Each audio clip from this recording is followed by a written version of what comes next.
जय जिनेंद्र। आज का लेक्चर शुरू करेंगे। आज थोड़ी देरी हो गई है क्योंकि महात्मा पढ़ रहे हैं, तो जितना हो सके उतना देरी से ही लेक्चर रखेंगे, 5:15 5:30 बजे आसपास, क्योंकि अब धीरे धीरे जब भी महात्मा आते हैं पढ़ने के लिए तो ये थोड़ा मेरे को टाइम चेंज करना पड़ेगा। तो हमारा भी काम बंद नहीं होना चाहिए, आगम का जो पाठ है वो भी बंद नहीं होना चाहिए। तो अब 5:15 के बाद ही रोज़ लेक्चर होंगे कुछ दिन तक, ठीक है। जय जिनेंद्र। आज का लेक्चर शुरू करेंगे। कल हमने जम्बू द्वीप और लवण के बारे में जाना था, आज भी वही टॉपिक आगे चलेगा, लवण समुद्र खास करके, तो उसके लिए हम जानेंगे। यहाँ आपको 2 प्रकार के कमल दिखाई देंगे और अंदर की कर्णिका भी बताई गई है फोटो में। आओ,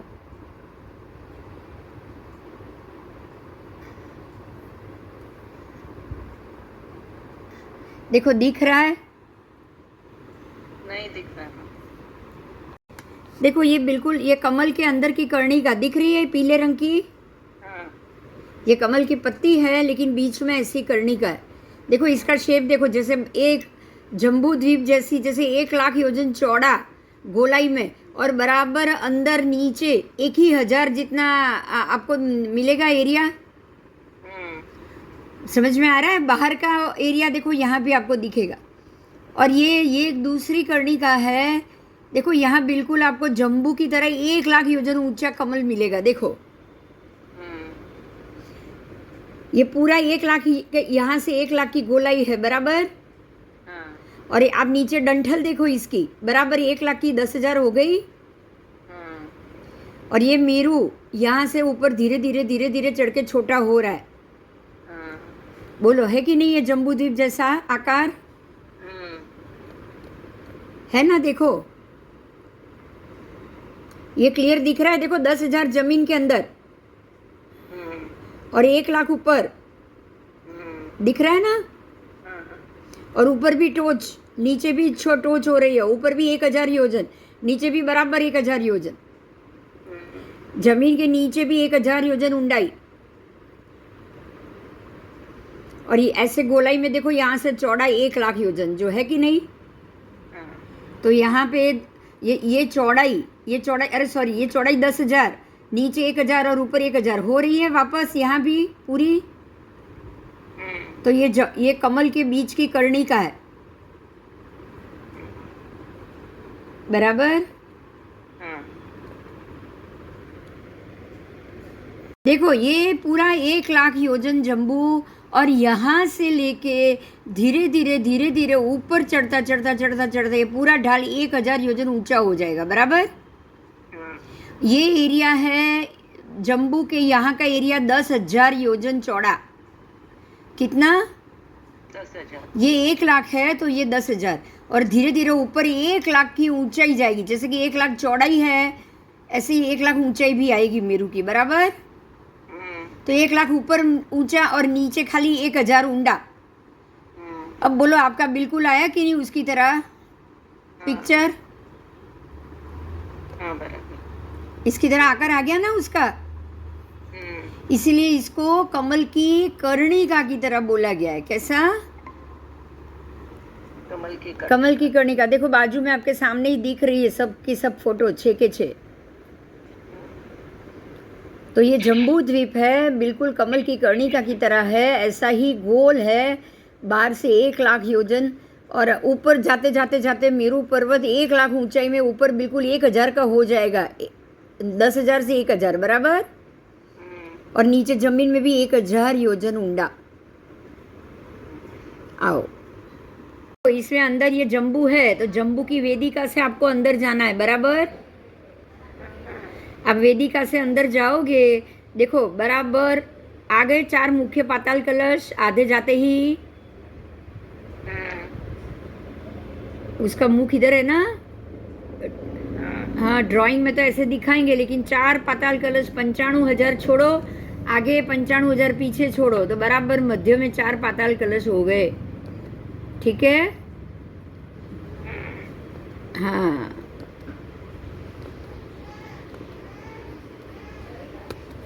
देखो ये समुद्र में, यही चीज अब आप समुद्र में देखोगे।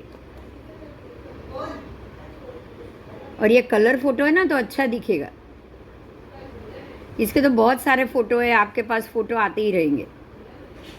देखो दिख रहे हैं, हाँ, बीच में जम्बू द्वीप है। अब इसके किनारे से आप 95,000 अंदर जाओ तो आपको यहाँ पे पाताल कलश मिलेंगे। चारों तरफ 95 95 95 95 निकलो तो 4 कलश, एक यहाँ पे, एक यहाँ पे, एक यहाँ पे, एक यहाँ पे, बराबर। हाँ, हाँ,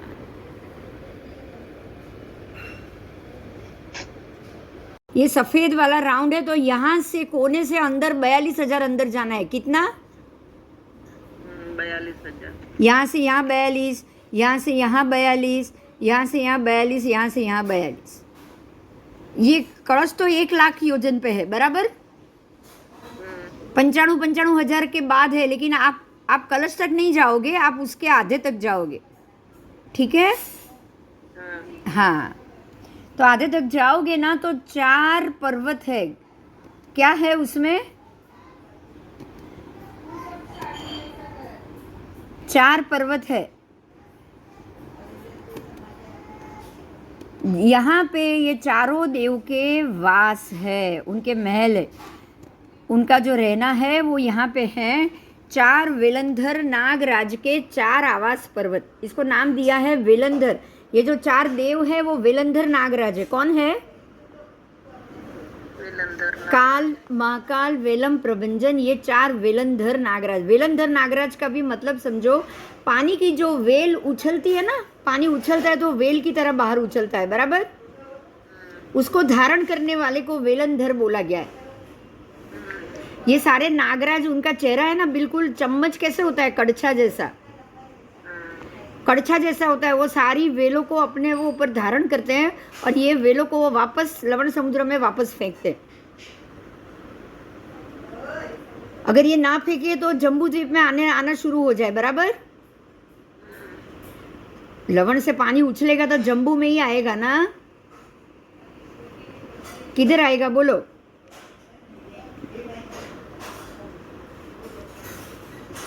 हाँ हाँ, जम्बू में जावे। हाँ, तो उसको रोकने के लिए वो वेलंधर नागराज है। तो उनके चारों के आवास, અજીતનાથ ભગવાનના વખતમાં થયું એ આ દીધું હતું? અજીતનાથ ભગવાનના વખતમાં થયું એ નહીં, આ તો છે જ ત્યાં હંમેશના માટે જ। રોજ જ છે। હા, આ તો રોજ જ છે, કારણ કે પાતાળ કળશના દેવ તો રહેવાના જ ને, પાતાળ કળશ હોય। આપણામાં અહીંયા જંબુ વૃક્ષ છે તો એના અધિષ્ઠાયક દેવ નથી? હા, હા, તો આ દરેક પાતાળ કળશનો એક અધિષ્ઠાયક દેવ હોય જ। અને એમનો આવાસ ક્યાં છે તો કે જંબુની કિનારી અને પાતાળ કળશની બરાબર અડધે વચ્ચે।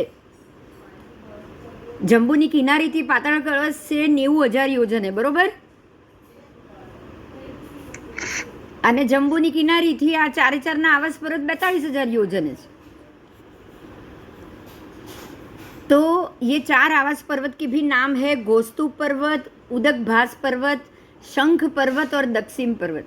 ये चारों आवास पर्वतों पर एक पल्योपम की स्थिति वाले 4 महर्द्विक देव रहते हैं। अब ये आवास पर्वत के भी अलग देव, गोस्तूप देव, शिवक देव, शंख देव, मनशील देव। जय जिनेन्द्र, जय जिनेन्द्र। आज का लेक्चर शुरू करेंगे। कल हमने अलग अलग जो शालमली वृक्ष और जो दूसरा अन्य वृक्ष था उसके जो देव देवी थे उनकी बात हमने कल की थी। शालमली वृक्ष पर गरुड़ देव, वैणु देव। जानेंगे कि जितने भी आपको महत्व के पर्वत मिलेंगे, थोड़े भी ऊंचे पर्वत मिलेंगे और ऐसे जम्बू वृक्ष या कुछ भी होगा, उसके अधिष्ठायक देव प्रत्येक जगह के अलग अलग नाम से आपको मिलेंगे ही मिलेंगे। तो यहाँ ऐसे बहुत सारे ऐसे देव हैं जो हम नहीं जानते हैं उनके नाम। हम ऐसे ही अगर आपको कोई कैलाश देव बोलेंगे तो आप यही कहोगे कि ये तो हमारे है ही नहीं, क्योंकि ये देव तो हिंदू धर्म में तो पूजे जाते हैं। तो कैलाशपति या फिर हरिदेव, तो ये सब हम यही बोलेंगे कि नहीं ये सब हमारे देव नहीं है, लेकिन ऐसा नहीं है। ये जो जम्बू द्वीप है उसके ध्यान रखने वाले जो देव हैं, इनमें ये सब देवों के नाम आ रहे हैं। तो हमको भी ये जानना बहुत ज़रूरी है कि आप ये नहीं कह सकते कि ये हमारे नहीं है, क्योंकि अगर ये द्वीप ही हमारा है, जम्बू द्वीप हमारा है, आगम की दृष्टि से ये सारी चीज़ हमारी है, तो उसके देव को भी हमें अपना तो मानना ही पड़ेगा। पड़ेगा कि नहीं पड़ेगा बताओ? मैम फिर तो मिथ्यात्व लगता है बोलते हैं। अरे आपको मोक्ष के लिए थोड़ी मानना है। देखो अच्छा। देखो, मैं यहाँ यही बात समझा रही हूँ, ये पहले भी मैंने समझाया है, शायद आप नहीं होंगे तब।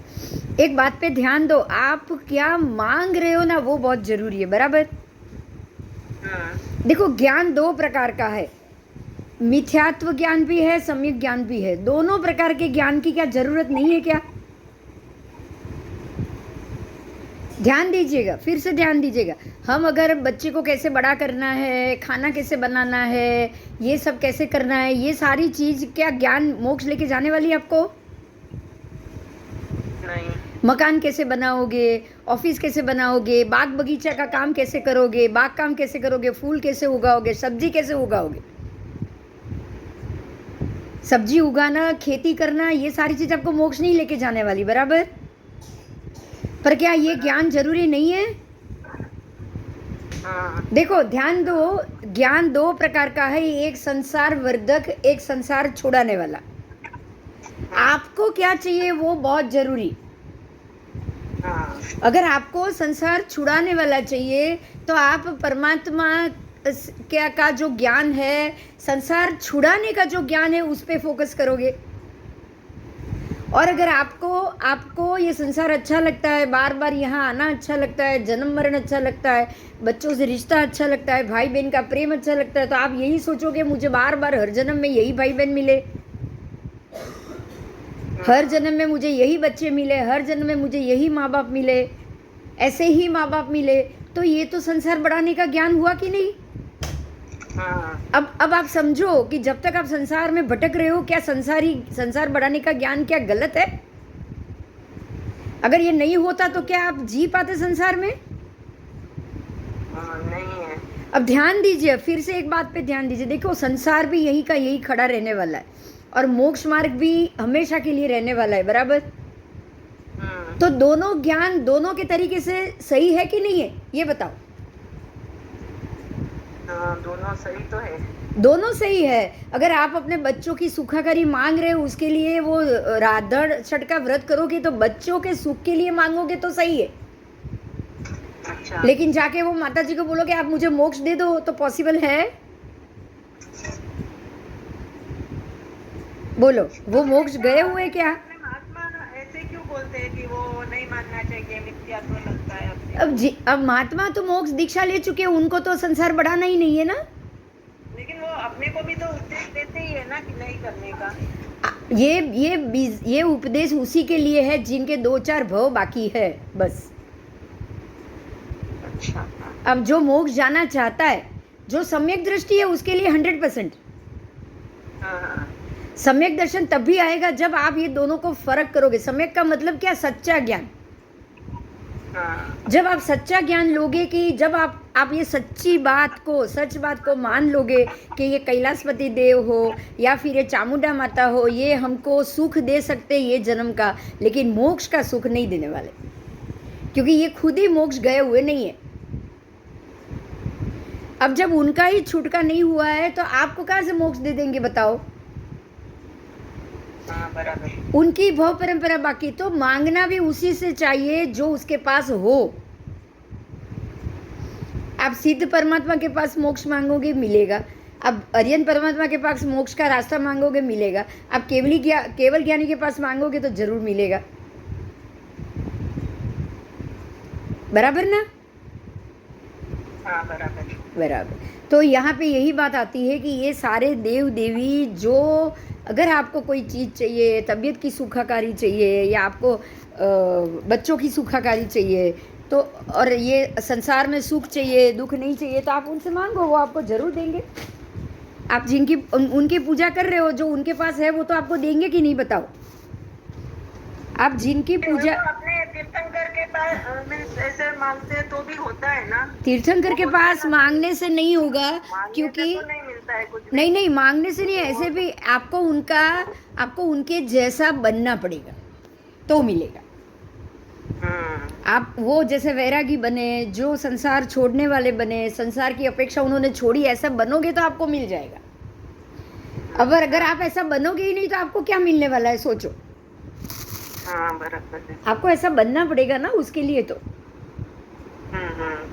तो बात यही है कि अब ईयड़ जब पतंगे को उड़ते हुए देख के ईयड़ भी जब कोशिश करती है तो अपने शरीर के वो जो कार्विंग होते हैं वो फाड़ के बाहर निकलती है ना उसकी पांखें। ईयड़ भमरी हम बोलते थे ना, ईयड़ भमरी की रीत क्यों बोलते हैं कि भमरी को उड़ते हुए देख के ईयड़ भी अपने शरीर में से पांख फाड़ के चमड़ी बाहर निकाल लेती है ना और उड़ना शुरू करती है। तो हमें भी इसी तरह परमात्मा की वितरागी दशा देखनी है। वितराग उन्होंने कैसे बने, कैसे उन्होंने अपने गुस्से को कंट्रोल किया, कैसे उन्होंने सबके ऊपर गुस्सा नहीं किया है, कैसे गुस्से के समय में वो शांत रहे, प्रशम शांतता कैसी है थी, उनका प्रशम रस कैसा था, ये सब हमको जानना है। और फिर हम उनको उनके जैसा बनोगे तो ही आप बन पाओगे ना। हाँ, तो बात ये है कि ज्ञान यही है कि अगर आपको जो चीज़ चाहिए वो चीज़ के लिए आप जानकारी इकट्ठी करो। तो ज्ञान तो अपने हिसाब से सारे के सारे सही है भाई। गैस कैसे जलाना है, सब्जी कैसे पकानी है, वो एक ज्ञान है कि नहीं? बराबर। लेकिन परमात्मा कह रहे कि भाई इसमें तो अग्नि के जीव मर रहे हैं, इसमें वनस्पति के जीव मर रहे, तो गलत तो नहीं है ना वो। लेकिन उसका तो वापस प्रतिक्रमण हो जाता है ना। बात वही है, आपको रास्ता बताया ना उन्होंने कि प्रतिक्रमण करके कैसे प्रायश्चित करो। तो ये सम्यक ज्ञान हुआ ना कि भाई ये जीव है, ये भी बता दिया। आप कम मारो वो भी बता दिया, और जो मार रहे हो उसका प्रायश्चित करो, तीनों बता दिया उन्होंने। तब वो सम्यक ज्ञान हुआ। बराबर। लेकिन खाना कैसे बनाना है, खाना बनाते वक्त गैस फास्ट रखो, स्लो रखो, ऊपर से ठंडा गर्म पानी मिक्स करो, तो ये सारी चीज़ तो सचित अचित इकट्ठा करना, ये सब तो पाप का ज्ञान है। लेकिन ज्ञान तो है ना फिर भी। ज्ञान तो कहोगे ना उसको। बराबर। तो ज्ञान ज्ञान होता है, सम्यक ज्ञान मतलब कि जो किसी को तकलीफ ना दे पाए ऐसा ज्ञान, और मिथ्यात्व ज्ञान जिससे सारे जीव मरे या मिथ्यात्व खड़ा हो और आपको ये भी लगे कि मैंने तो किसी को मारा ही नहीं है तो ये मिथ्यात्व हो गया, तो वैसा ज्ञान। ज्ञान ज्ञानी है, आपको क्या चाहिए वो जरूर। तो यहाँ पे देवों का ज्ञान, देवियों का ज्ञान, चामुंडा माता, वो रांधन छठ वाले शीतला माता आपके बच्चों की रक्षा करेगी। अगर आपके बच्चे बीमार है और आप उनके पास जाओ, आप उनका व्रत करो, आप उनको प्रार्थना करो, 2 हाथ जोड़ के पूजा करो और बोलो कि भाई मेरे बच्चे की तबीयत आप ठीक करना, तो क्या आपने गलत किया?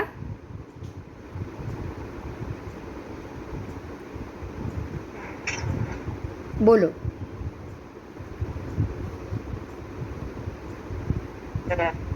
आपने गलत नहीं किया है, क्योंकि वो आपकी ड्यूटी थी। बराबर बराबर। हाँ, अगर जिनके 1-2 भव बाकी होंगे ना, इसी भव में मोक्ष जाना होगा ना, वो सम्यक दर्शन में आ गए।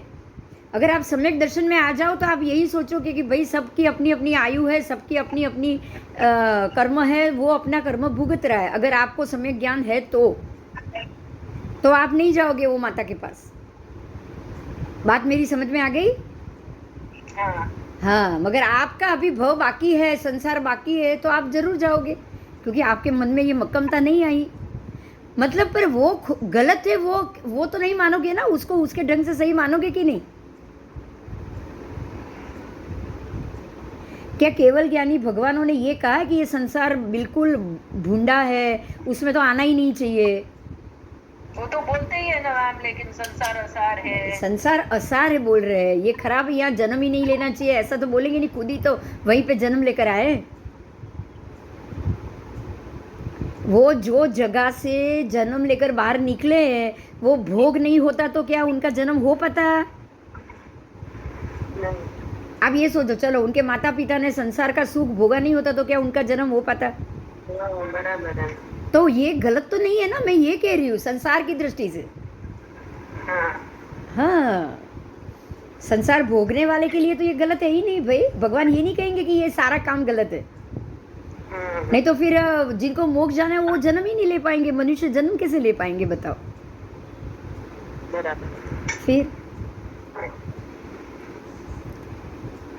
आओ चलो। ठीक है। तो हाँ हाँ, तो ये एक मुद्दा है। चलो अच्छा है, आपने क्वेश्चन अच्छा कर लिया और ये अच्छा हो गया कि भाई ये देव, गरुड़ देव, ऐसे ही गरुड़ देव, आप उसकी प्रार्थना नहीं करने वाले हो, है ना। वेणुदेव, हाँ। तो इस प्रकार से ये सारे देवों की बात हमने कल जानी। अब उसके बाद है 10 भवनपति के 20 इंद्र, इसके नाम आ रहे हैं। तो ये मैं नाम बोलने जा रही हूँ। असुर कुमार में 2 इंद्र हैं, चमरेंद्र, बलिंद्र। नाग कुमार में भी 2 इंद्र, हर एक 20 भवनपति के 2-2 इंद्र, तो टोटल 20 इंद्र भवनपति के हो गए। मैं सबके नाम बोल रही हूँ, यहाँ आए हैं, आप सुनो।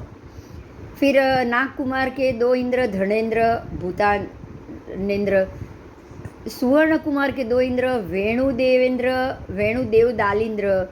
विद्युत कुमार के 2 इंद्र, हरिंद्र, हरिसह इंद्र। देखो यहाँ हरिदेव आए कि नहीं।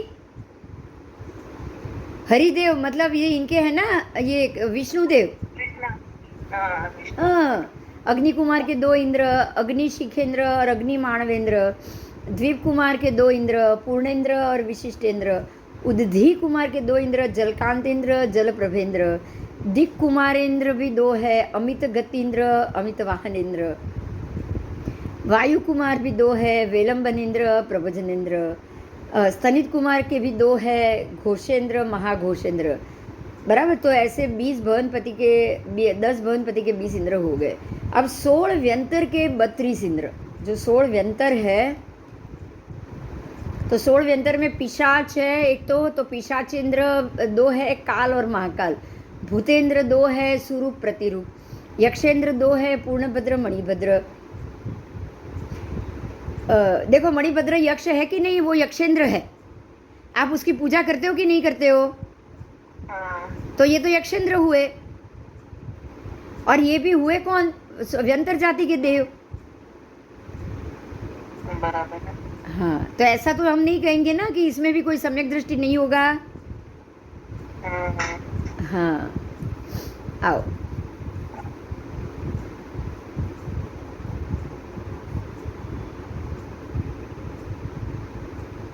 राक्षसों में भी 2 इंद्र है, भीम और महाभीम। किन्नर इंद्र भी 2 है, किन्नर और किम पुरुष। किम पुरुष के भी 2 इंद्र है, सत्पुरुष, महापुरुष। महोर्य, महोरग के भी 2 इंद्र, अतिकाय, महाकाय। गंधर्वों के भी 2 इंद्र, गीतरति, गीतयश। अणपन्नी के भी 2 इंद्र, सन्निहित, सामान्य। पणपन्नी के भी 2 इंद्र है, घात और विघात। ऋषिवादी के भी 2 इंद्र, ऋषि और ऋषि पालक। भूतवादी के 2 इंद्र, ईश्वर और महेश्वर। देखो महेश्वर भी नाम आ गए भूतवादी के। बोलो अब महेश्वर को, यानी कि शंकर को भूतों के ही देव माने कि नहीं माने। हाँ। तो अब ये महेश्वर है और भूत जाति के इंद्र है, तो अब वही होंगे कि कोई और होगा। बोलो। वही होंगे। वही होंगे। फिर कंद्रितेंद्र के भी 2 इंद्र है, सुवत्स, विशाल। महाक्रंद्रितेंद्र के भी 2 है, श्वेत और महाश्वेत। पतंग इंद्र भी 2 है, पतंग और पतंगपति। ज्योतिष के भी 2 इंद्र है, सूर्य और चंद्र। तो इस प्रकार के आपको यहाँ 32 इंद्र व्यंतरों के, 20 इंद्र भवनपति के, तो 32 और 20 कितने हुए, 52 हो गए। और 2 इंद्र ज्योतिष के, सूर्य और चंद्र, 2 54 हो गए, तो 54 ये हो गए। अभी 10 इंद्र बाकी है ना। तो 10 इंद्र में 12 देवलोक के 10 इंद्र है। कितने, 12 देवलोक के 10 इंद्र। इसमें पहला, दूसरा सौधर्म कल्प और ईशान कल्प के 2 इंद्र, शक्र और ईशान, शक्रेंद्र और ईशानेंद्र। तो सौधर्म के देवलोक के शक्रेंद्र है, ईशान कल्प के ईशानेंद्र। सनत कुमार और माहेंद्र के भी 2 इंद्र, सनत कुमार और माहेंद्र। ब्रह्म और लांतक कल्प के भी 2 इंद्र, ब्रह्मदेव इंद्र और लांतक इंद्र। फिर महाशुक्र और सहस्त्रार के भी 2 इंद्र। तो ऐसे इस प्रकार से आपके 10 देवलोक के 10 इंद्र भी हो गए।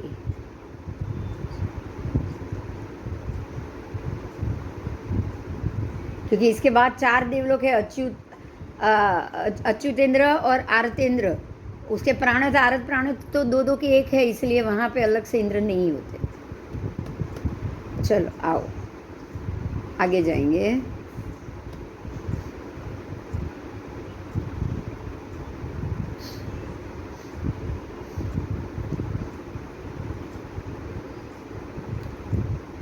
आओ, अभी जो हमने कल लवण समुद्र जाना था उसका भी एक महत्व का मुद्दा आया है, उसको मैं ध्यान से आज अभी समझा रही हूँ, थोड़ा समझ लीजिए, पिक्चर से भी समझेंगे। आओ देखो, ये जम्बू द्वीप है, ये है लवण समुद्र, और बराबर मध्य में जम्बू द्वीप, ये लवण है, उसके आसपास 2 लाख का और 2 लाख योजन का, और बराबर मध्य भाग में, मतलब 1 लाख योजन 95,000 जम्बू से, 95,000 बाहर से, तो बीच की जो 10,000, देखो यहाँ पे पौड़ाई लिखी है, चौड़ाई, ये 10,000 का जो एरिया है वहाँ से ये जल शिखा निकल रही है। बराबर ये जहाँ से जल शिखा निकल रही है, नीचे पाताल कलश, 4 बड़े पाताल कलश, महापाताल कलश, और 2-2, मतलब देखो यहाँ एक पाताल कलश, ये पूर्व पश्चिम उत्तर दक्षिण, चारों दिशा में 4 पाताल कलश है, वो हमने कल पढ़ लिया। 2-2 पाताल कलश के बीच में और 780 ऐसे चारों दिशा में भी और पाताल कलश है, ठीक है, और भी पाताल कलश है। तो टोटल जितने भी ये पाताल कलश है, सबके अंदर आधा पानी है, आधी हवा है। आधा पानी कितना है वो सब आएगा, वो भी हम पढ़ेंगे, लेकिन अंदर का पानी और वायु दोनों साथ में होने के कारण अंदर उछल रहा है। वायु की भी योनि है और अपकाय की भी योनि है, तो अब दोनों योनि इकट्ठी हो जाएगी तो पानी उछलेगा कि नहीं, तो अंदर का पानी उछल रहा है, और वो उछलने के कारण यहाँ पे बिल्कुल फुहारे की तरह पूरा पानी बाहर आएगा। आओ देखो,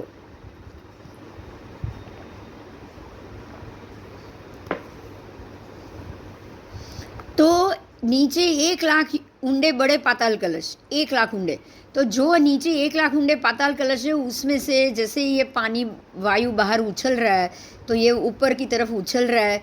और एक महत्व की बात आपको ये जाननी है, देखो यहाँ से आप जोड़ोगे तो ये बात मालूम पड़ जाएगी। बराबर ये 2 लाख योजन का ये लवण समुद्र, तो बराबर आप जैसे ये भमती में घूमोगे तो इसके 4 सूर्य 4 चंद्र है, तो जब भी पूर्णिमा अमावस होगी तो जम्बू द्वीप और यहाँ की पूनम अमावस साथ में ही होगी। जम्बू में पूनम होगी तो सारे 132 सूर्यों की साथ में पूनम होगी, जम्बू में अमास होगी तो सबकी अमास साथ में होगी। तो जब पूनम अमास होती है तब ये पाताल कलश का पानी ज़्यादा उछलता है, क्योंकि चंद्र की कला की असर पानी के जीवों के ऊपर ज़रूर पड़ेगी, ठीक है, अपकाय के जीवों के ऊपर ज़रूर पड़ेगी। इसलिए पूर्णिमा अमावस के टाइम पे, आठम के टाइम पे, चौथ, आठम और 14 ये 2 के टाइम पे भी ये पानी ज़्यादा उछल रहा है।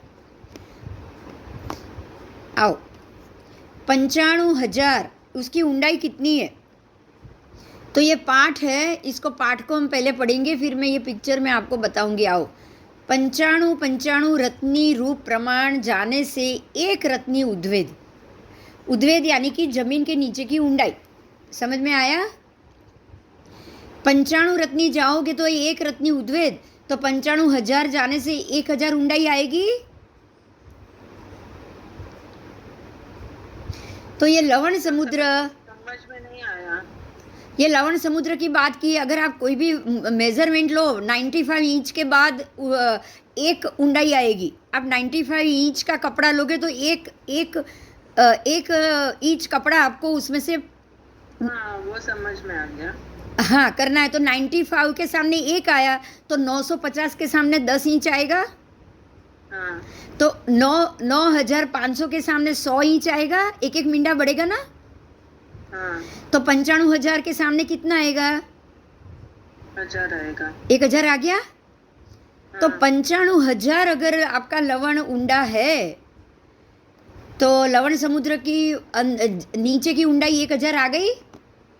हाँ। तो आओ देखो, ये पिक्चर में मालूम पड़ेगा। देखो 95 जम्बू द्वीप से 95,000 आप उतर रहे हो। हाँ। देखो ये पिक्चर में दिख रहा है ना, मेरा कर्सर घूम रहा है। हाँ और घात की खंड से भी 95,000 उतर रहे हो, हाँ तो 95,000 की अपेक्षा से और ये 10,000, तो टोटल 2 लाख हो गया ना। हाँ तो एक तरफ 1 लाख हुआ, 1 लाख उतरे आप, 95 और 10,000 तो 1 लाख उतरे, 5,000 तो 1 लाख उतरे। हाँ ये 10,000 को 5 इधर और 5 इधर दोनों तरफ लेना पड़ेगा, बराबर। हाँ, बराबर। तो आप 1 लाख नीचे उतरे तो सीधी उसकी हुंडाई 1,000 हो गई। हाँ तो ये इसके नीचे कांटला, आप देखो, आपके जो पानी का घड़ा होता है उसमें नीचे कांटला होता है कि नहीं, ऐसा मटके के नीचे क्या होता है, हाँ पानी का मटका हो तो नीचे इतनी जाड़ी ठिकरी जैसा होता है कांटला। हाँ हाँ हाँ, तो ये पूरा जो 5 लाख का लवण है बिल्कुल ऐसे कटोरी की तरह 10,000 योजन नीचे से सीधा, हाँ तो इसके नीचे कांटला होना चाहिए ना। हाँ तो कांटला 1,000 योजन ऊंडा, ये नाप के हिसाब से। अगर मान लो समंदर 1 लाख की जगह 2 लाख, अब कालो दधी कितना ऊंडा है, 4 लाख कालो दधी समुद्र, तो 2 लाख इस तरफ और 2 लाख इस तरफ आएगा, तो 2 लाख उतर रहे हो तो उसका 2 लाख के हिसाब से 2,000 होगा नीचे का। 20,000 होगा ना। नहीं 20,000 नहीं, 2,000 ना, जमीन के नीचे ऊंडा। हाँ अगर 2 लाख लवण है तो जमीन के नीचे 1,000 ऊंडा है, हाँ तो वो 4 लाख हुआ, तो ये 2,000 ऊंडा हो गया ना जमीन के नीचे, अगर ये नाप से जाओ तो। हाँ बराबर है। हाँ, तो ये नीचे का कांठला कितना होना चाहिए ये नाप था कि 95 रत्नी जाने से 1 रत्नी ऊंडाई, तो 95,000 जाने से 1,000 ऊंडाई आ गई। हाँ, समझ में आ गया। हाँ, चलो अब ये ऊंडाई की बात हुई, अब ऊंचाई की बात कर रहे। मतलब आप 95,000 जा रहे हो तो कितने ऊंडे उतरे या कितना ऊंचा बाहर आना है, बाहर आने के लिए ऊंचाई आनी पड़ेगी ना वापस। आओ, 95,000 योजन जाने से उतने प्रमाण के योजन की परिवृद्धि, वृद्धि मतलब ऊपर की तरह बढ़ना। आप 95,000 नीचे उतरो तो उतने ही ऊपर वापस आना पड़ेगा। तो 95,000 आप जाओगे तो कितना योजन की परिवृद्धि होगी, उतने ही योजन की। कितनी, देखो कैसे समझना, मैं बताती हूँ। आप दादर उतर रहे हो तो 100 दादर उतर रहे हो तो कितने दादर की परिवृद्धि चढ़ोगे तब होगी।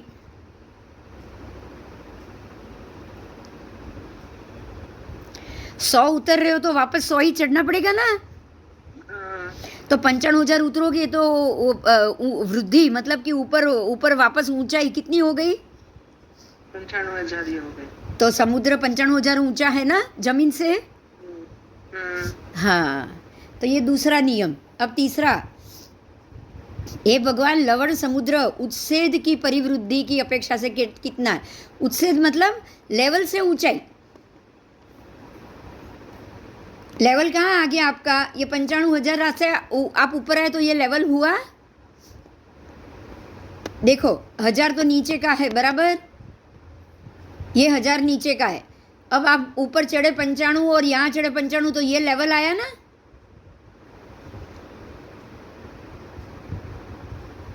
तो ये हुआ समुद्र का लेवल। उसमें 16 प्रदेश प्रमाण उच्छेद। अगर आप 95 प्रदेश समुद्र के, हे गौतम, लवण समुद्र के दोनों बाजू से 95 प्रदेश तक जाओगे तो 16 प्रदेश उच्छेद होगा। उच्छेद मतलब શિખાની વૃદ્ધિ, ઉચ્છેદની શિખાની વૃદ્ધિ થાય। તો આ જલ શિખા કેટલી ઉછળશે, દર 95 એ 16, બરાબર। હા,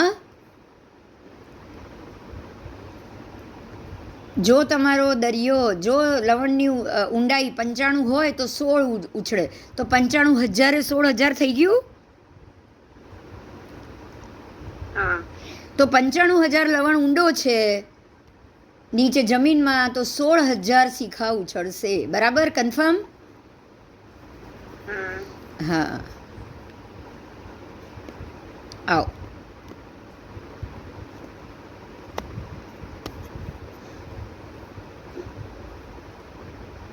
हे गौतम, लवण समुद्र का जो गोतीर्थ है दोनों बाजू से, जम्बूद्वीप की वेदिका के अंत से और दोनों तरफ, जम्बूद्वीप की वेदिका के अंत से लेकर दोनों तरफ 95,000 है जो गोतीर्थ है। ऐसे दोनों तरफ से नीचे उतर रहा है। आओ देखो, ये देखो, आपको दोनों तरफ से नीचे उतर रहा है गोतीर्थ। गोतीर्थ का मतलब जहाँ गाय पानी पीना आती है तो जो लेवल है वहाँ से वो नीचे उतरेगा।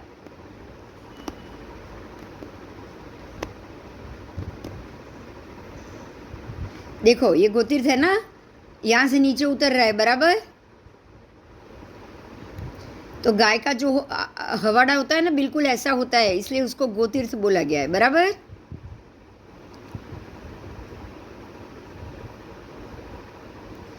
तो इस तरह से लवण 1,00,000 ऊंडा हो गया।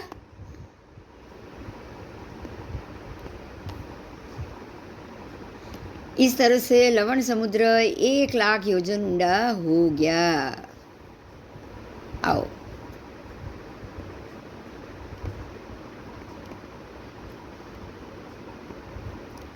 चल अब और क्वेश्चन पूछते ही जा रहे गौतम स्वामी, हमको जानना है लवण के मामले में। हे गौतम, लवण समुद्र का जो गोतीर्थ है वो दोनों तरफ से, जम्बूद्वीप की वेदिका के अंत से और इस तरफ घातकी खंड की वेदिका के अंत से, दोनों तरफ 95,000 नीचे उतर रहा है। और लवण समुद्र का कैसा कितना प्रदेश है जहाँ गोतीर्थ नहीं है? तो हे गौतम, ऐसा 10,000 योजन पर्यंत का क्षेत्र गोतीर्थ बिना का है। लवण समुद्र में जो उदक माला है वो जल की पंक्ति रूप उदक वाला, मतलब पानी उछल रहा है तो जल पंक्तिबद्ध उछल रहा है, फुवारे में जैसे लाइन सर जाता है वैसे। तो वो 10,000 योजन की है ये चौड़ाई में, और ऊंचाई में पानी जो उछल रहा है, ऊंचाई में जो उछल रहा है वो 16,000 ऊंचाई तक उछल रहा है। तो ये ऊंचाई 16,000, लवण खुद 2,00,000 का, और जो बीच का सीधा रास्ता है वो है 10,000। आओ,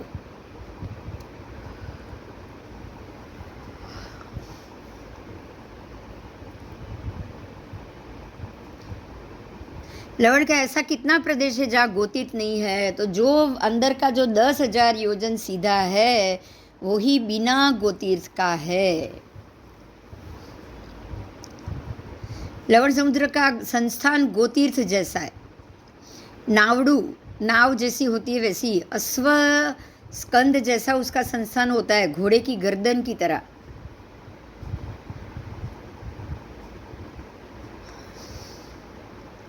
वलय का जो संस्थान है वैसा ही उसका भी संस्थान। लवण समुद्र चक्रवाल विषकम की अपेक्षा से कईक न्यून 15,81,148 योजन प्रमाण है। ऊंडाई की अपेक्षा से लवण समुद्र 1,000 योजन, जो हमने आगे बोल दिया, जमीन के नीचे की ऊंडाई 1,000, और ऊंचाई की अपेक्षा से 16,000। तो ये तीनों नाप मिल गए। उच्छेद और उद्वेद के परिमाण से मिलाने की अपेक्षा से 17,000 हो गया, क्योंकि 16,000 उसकी ऊंचाई और नीचे के 1,000 उच्छेद और बीच के 1,00,000 ऊंचाई, तो टोटल मिला के तो 1,17,000 हो गया। लवण समुद्र चक्रवाल विषकम की अपेक्षा से 2,00,000 योजन प्रमाण है।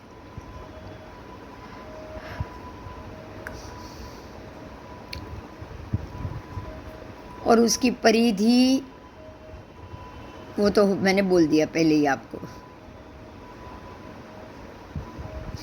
क्या लवण समुद्र जम्बूद्वीप को पानी में डूबा नहीं देता है? तो क्यों?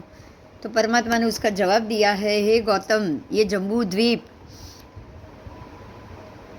जो भरत क्षेत्र और ऐरावत क्षेत्र है जम्बूद्वीप के अंदर, उसमें अरहंत, चक्रवर्ती, बलदेव, वासुदेव, जंघाचारी मुनि, विद्याधर मुनि, श्रवण भगवंत, श्रमणी भगवंत, श्रावक, श्राविका, भद्र प्रकृति वाले मनुष्यों, प्रकृति थी विनीत पुरुषों, प्रकृति से उपशांत पुरुषों, मार्दव संपन्न पुरुषों, आलीन पुरुषों, वैराग्यवान पुरुषों अथवा संसार में अलिप्त रहने वाले पुरुष उत्पन्न होते हैं। ये जम्बूद्वीप में इतने सारे पुण्यशाली आत्मा उत्पन्न होते हैं कि उनके पुण्य के कारण ये लवण समुद्र कभी भी जम्बू द्वीप को पानी में डुबाता नहीं है। ऊपर से भरत वेटताट है वगैरह के आदि के अधिपति देव, उनके भी प्रभाव बहुत है। वो अधिपति देव के कारण भी ऐसा नहीं होता है। क्षुल्ल हिमवान शिखरी पर्वत दोनों के ऊपर भी महर्द्विक देव रहते हैं। उसके प्रभाव से लवण समुद्र जम्बू द्वीप को तकलीफ नहीं देता। हेमवत और हिरण्यवत के मनुष्य भी प्रकृति भद्रक है, विनीत है। फिर गंगा, सिंधु, रक्तावती नदियों के भी जो अधिष्ठायक देव है, उनके प्रभाव से भी लवण समुद्र कभी भी डुबाता नहीं है। बराबर। यहाँ सारी नदियों के नाम है जो मैं एक के बाद एक बोल रही हूँ, आप सुनिए।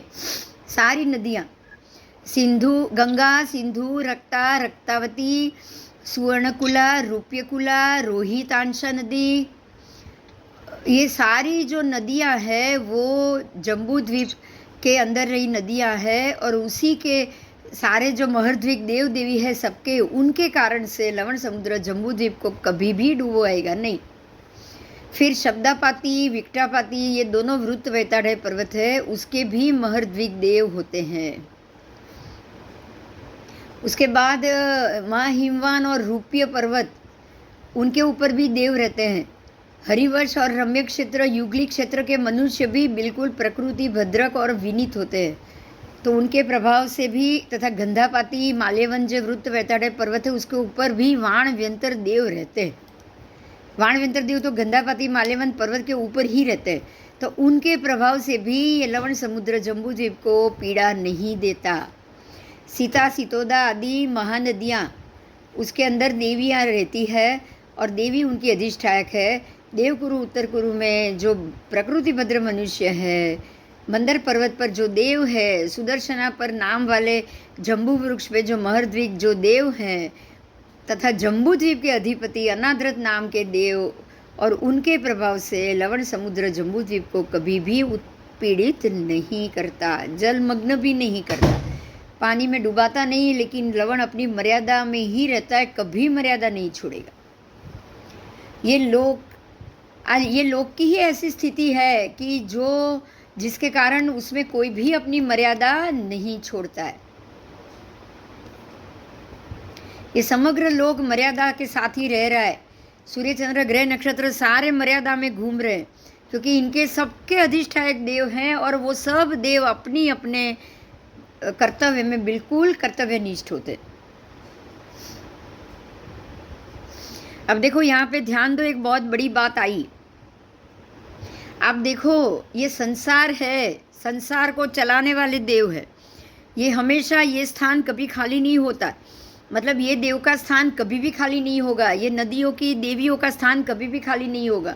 यहाँ जो भी देव देवी आएंगे उनको ये संसार चलाने के काम में सहाय बनना ही बनना है। अब आप समझ सकते हैं कि इनमें से तो ये देव देवी या ये जो स्थान है वहाँ जाने वाले का मोक्ष हो सकता है, लेकिन ये स्थान का कभी मोक्ष हो सकता है क्या? बोलो। ये जो अधिष्ठायक देवी हो या देवों के स्थान है, उनका तो कभी मोक्ष होगा ही नहीं ना। स्थान का होगा कभी? नहीं। हाँ, कभी नहीं होगा। तो ये तो संसार के तो बढ़ाने वाले हो गए ना, गलत तो नहीं हुए ना।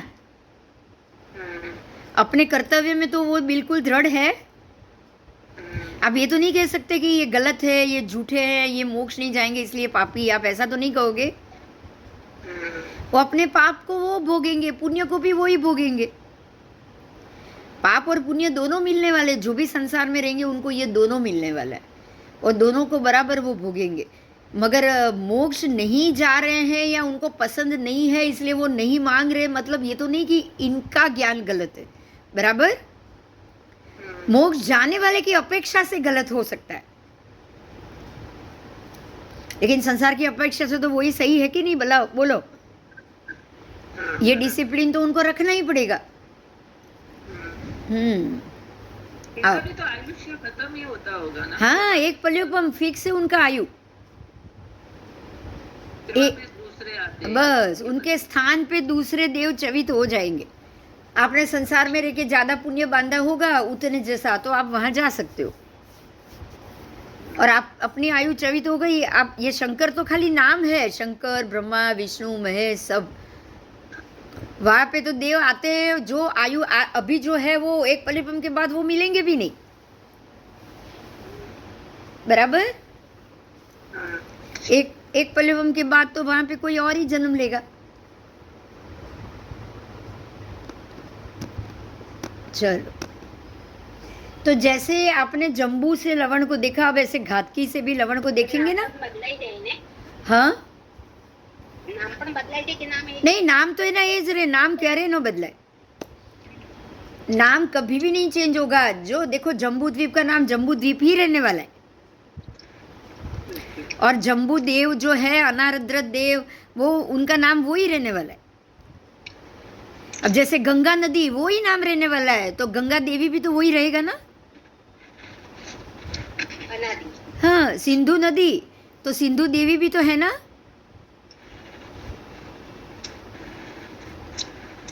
ये नाम कभी नहीं बदलेगा। आओ चलो, तो अब घातकी खंड की बात की है। लवण समुद्र की तरह घातकी खंड द्वीप भी गोल और वलयाकार है। देखो मैं आज एक पिक्चर बना के लाई हूँ आप सबके लिए। आपकी जो बुक है ना उसमें ये पिक्चर रखना है। देखो मैंने ये बनाया है, अभी आपको मैं बता रही हूँ। देखो दिख रहा है? नहीं दिखा। अच्छा एक मिनट बता रही हूँ। कैमरा बंद हो गया शायद।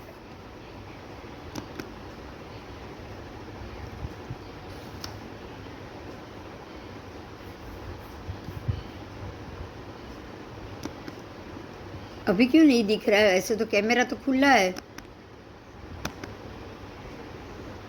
देखो अभी दिखा। हाँ देखो, तो इसमें कैसे है ये पिक्चर। देखो बराबर बीच में जम्बू,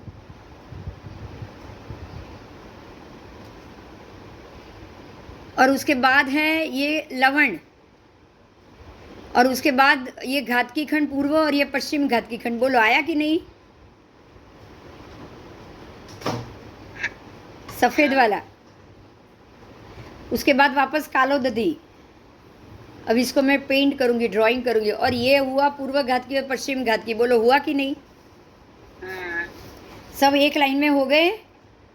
हाँ, अब इसको वापस कलर वलर करा के बढ़िया सा पिक्चर बना देंगे। थोड़ा कलर काम भी करेंगे और वो भी करेंगे, तो होगा ना।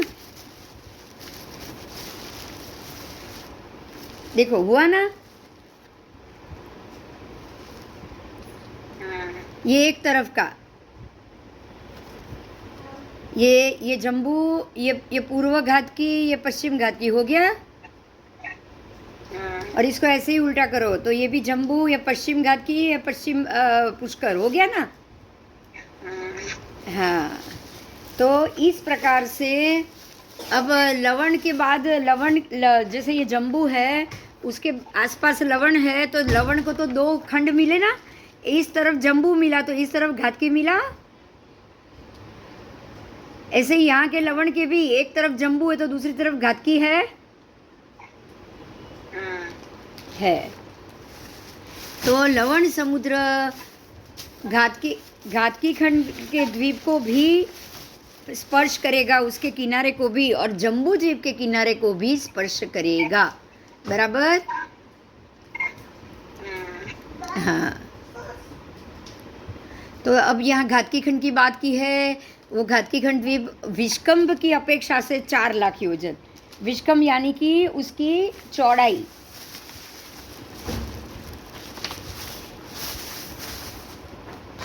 ये घातकी खंड द्वीप है तो इसकी चौड़ाई बराबर देखो यहाँ से यहाँ तक 4 लाख योजन। और पूरी परिधि उसकी बताई है अभी। पूरी परिधि मतलब ऐसे गोल में उसकी परिधि है 41,10,961। उसकी परिधि हो जाएगी 41 लाख। क्योंकि ये पूरे एरिया में ऐसा गोल हो जाएगा, वो उसकी परिधि बनेगी। अब ये घातकी खंड की चारों तरफ बाहर के भाग में एक वनखंड है, एक पद्मावर वेदिका है, और ये दोनों भी उतने द्वीप की तरह ही द्वीप को परिवेष्टित है और उसकी चारों तरफ है। और घातकी खंड द्वीप के 4 द्वार, ये वनखंड और वेदिका के बाहर 4 द्वार कहे गए। कितने? 4 द्वार। तो ये वनखंड और ये वेदिका, और अब उसके बाद है उसके द्वार।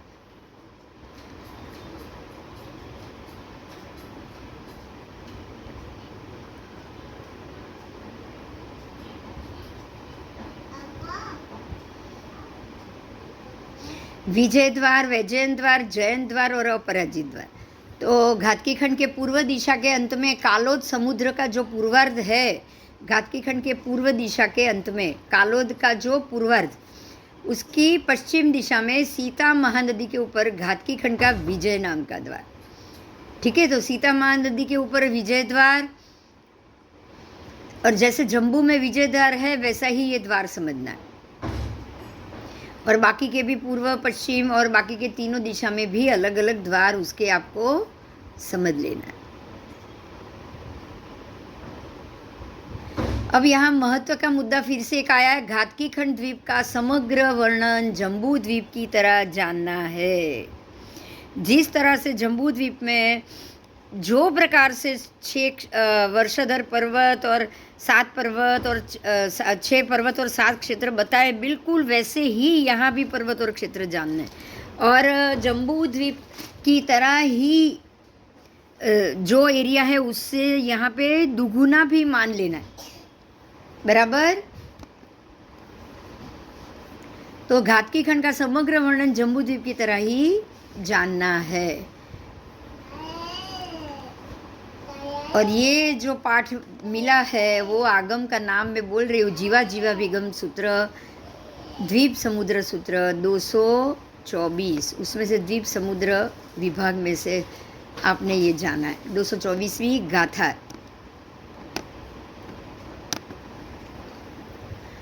अब घातकी खंड के 4 द्वार, उनकी जो आपने देखा 43 लाख योजन ऊपर जो परिधि है, बराबर उसको 4 भाग में डिवीज़न कर देना है परिधि को, और परिधि के हिसाब से इसमें 10,27,735 योजन और 3 कोस का परस्पर अंतर मिलेगा।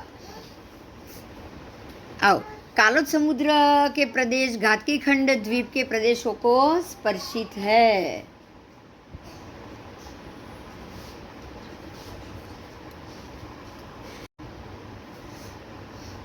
तो कालोद समुद्र के जो प्रदेश है वो घातकी खंड द्वीप के प्रदेशों को स्पर्शित है, और घातकी खंड के ये बाहर की बात हो गई, ठीक है। और अंदर के जो प्रदेश हैं वो लवण को समुद्र को स्पर्शित है। आओ मैं बताती हूँ फोटो में।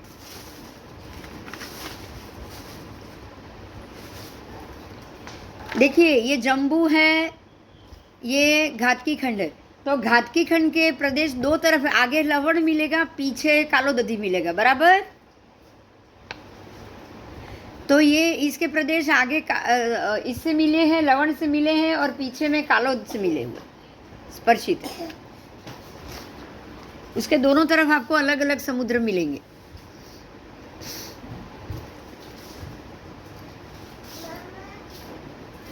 वो प्रदेश घातकी खंड के ही कहे जाते हैं। घातकी खंड के अगर प्रदेश होंगे तो चाहे समुद्र को स्पर्शित हो, लेकिन वो कहे जाएंगे घातकी खंड के।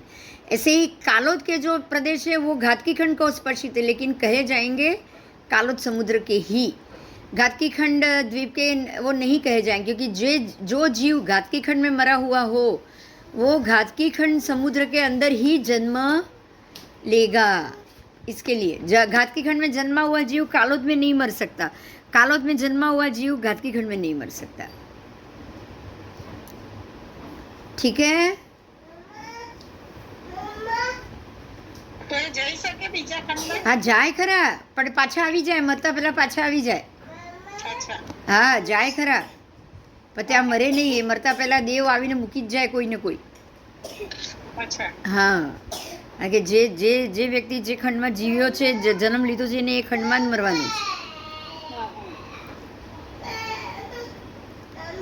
आओ, कालोद समुद्र में 42 चंद्र, 42 सूर्य, 1076 नक्षत्र, 6696 महाग्रह और 28,12,950 कोड़ा कोड़ी तारा। ये तो परमात्मा ने देखा हुआ है, इसलिए ये तो सही ही है, बराबर।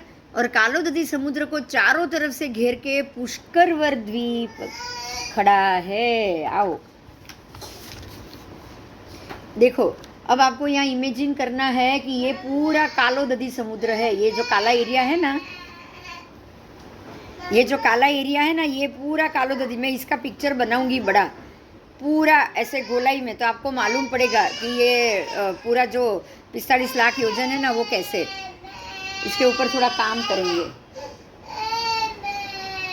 बराबर।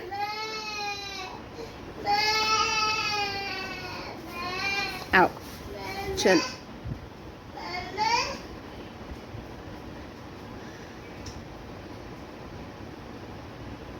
तो ये जो द्वीप है पुष्कर द्वीप भी गोलाई में है। उसका आकार और वलय की तरह, वो वलय जो गोल होते हैं वलयाकार है और चक्रवाल संस्थान से संस्थित है। ये विषम चक्रवाल नहीं है, मतलब पूरे चक्र की तरह गोल है, आधा गोल और आधा लंबा ऐसा नहीं है। उसका चक्रवाल विश्व में 16 लाख है। उसकी जो चौड़ाई है ना, दोनों तरफ की चक्र की जो चौड़ाई होती है, ऐसी चौड़ाई और ऐसी चौड़ाई, वो 16 लाख पुष्करवर द्वीप की। और पूरी परिधि अगर आप देखने जाओगे तो 1,92,89,894 ये योजन उसकी परिधि। और पुष्करार्थ द्वीप एक पद्मावर वेदिका से, और ये परिधि के बाहर एक पूरी पद्मावर वेदिका है और एक वनखंड है। देखो, हर एक द्वीप के बाहर एक पद्मावर वेदिका है और एक वनखंड, और उसके बाद में एक जगती आएगी, सब में एक जगती भी आएगी। फिर द्वार आएंगे, 4 द्वार आएंगे। तो बिना दीवार द्वार हो सकता है, बताओ?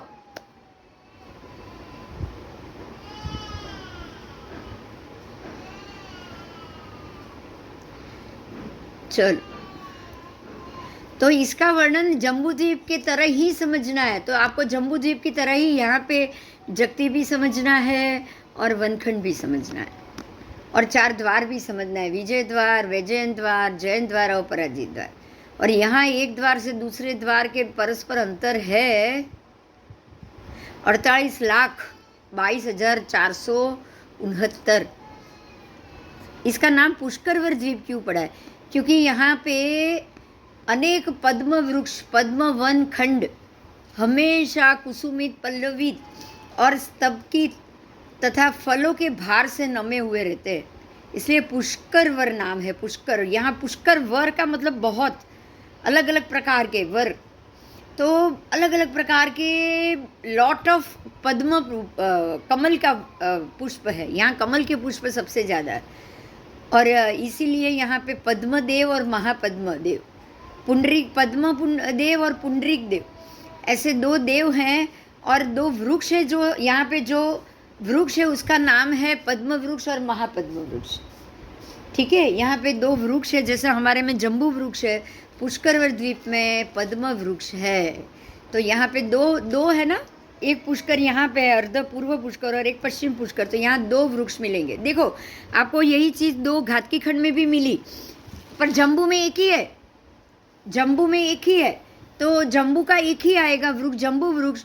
घातकी खंड 2 है तो 2 वृक्ष आए, एक आया शालमली वृक्ष। तो आपको यहाँ पे पद्म और पुंडरीक ऐसे 2 नाम है, पद्म वृक्ष और पुंडरीक वृक्ष, ऐसे यहाँ पे 2 देव भी है, पद्म और पुंडरीक, और यहाँ पे 2 आपको वृक्ष भी मिलेंगे। अब ये दोनों देवों की स्थिति एक पल्योपम, सारे के सारे सब देवों की स्थिति एक जैसी आयु है, एक पल्योपम। इसलिए ये द्वीप का नाम है पुष्करवर द्वीप।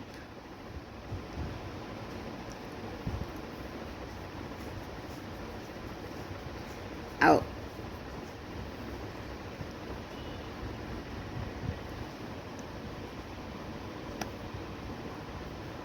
यहाँ पे और क्या क्या नहीं कहना है वो भी लिखा है, ये हमको समझना पड़ेगा। बहुत अच्छी बात। पुष्करवर द्वीप के पूर्वार्ध के अंत में पुष्करवर समुद्र पश्चिम दिशा में पुष्करवर द्वीप का विजय नाम का द्वार आया है और ये द्वार का वर्णन जम्बू द्वीप के वर्णन की तरह ही करना है, परंतु उसकी राजधानी के वर्णन में दूसरे पुष्करवर द्वीप में राजधानी है। और सीता और सीतोदा ये दो महानदियों का सद्भाव यहाँ पे नहीं होना चाहिए। मतलब जो सीता और सीतोदा ये जो दो महानदी है जिसका पानी पुष्करवर समुद्र में जाता है ये यहाँ नहीं जाएगा। ये खास यहाँ पे नोंद दी है, क्योंकि ये सीता और सीतोदा नदी का मूल पानी इसमें जाने के लिए तो आपको मानुषोत्तर पर्वत आ जाएगा बीच में, इसलिए इसका पानी वहाँ नहीं जाएगा। इसका पानी घूम घूम के नीचे से फिर से वो कालोद समुद्र में ही जाएगा। ये यहाँ उल्लेख दे दिया, ये भी बहुत अच्छी बात। और पुष्कर द्वीप में प्रत्येक द्वार का जो अंतर है वो मैंने कह दिया,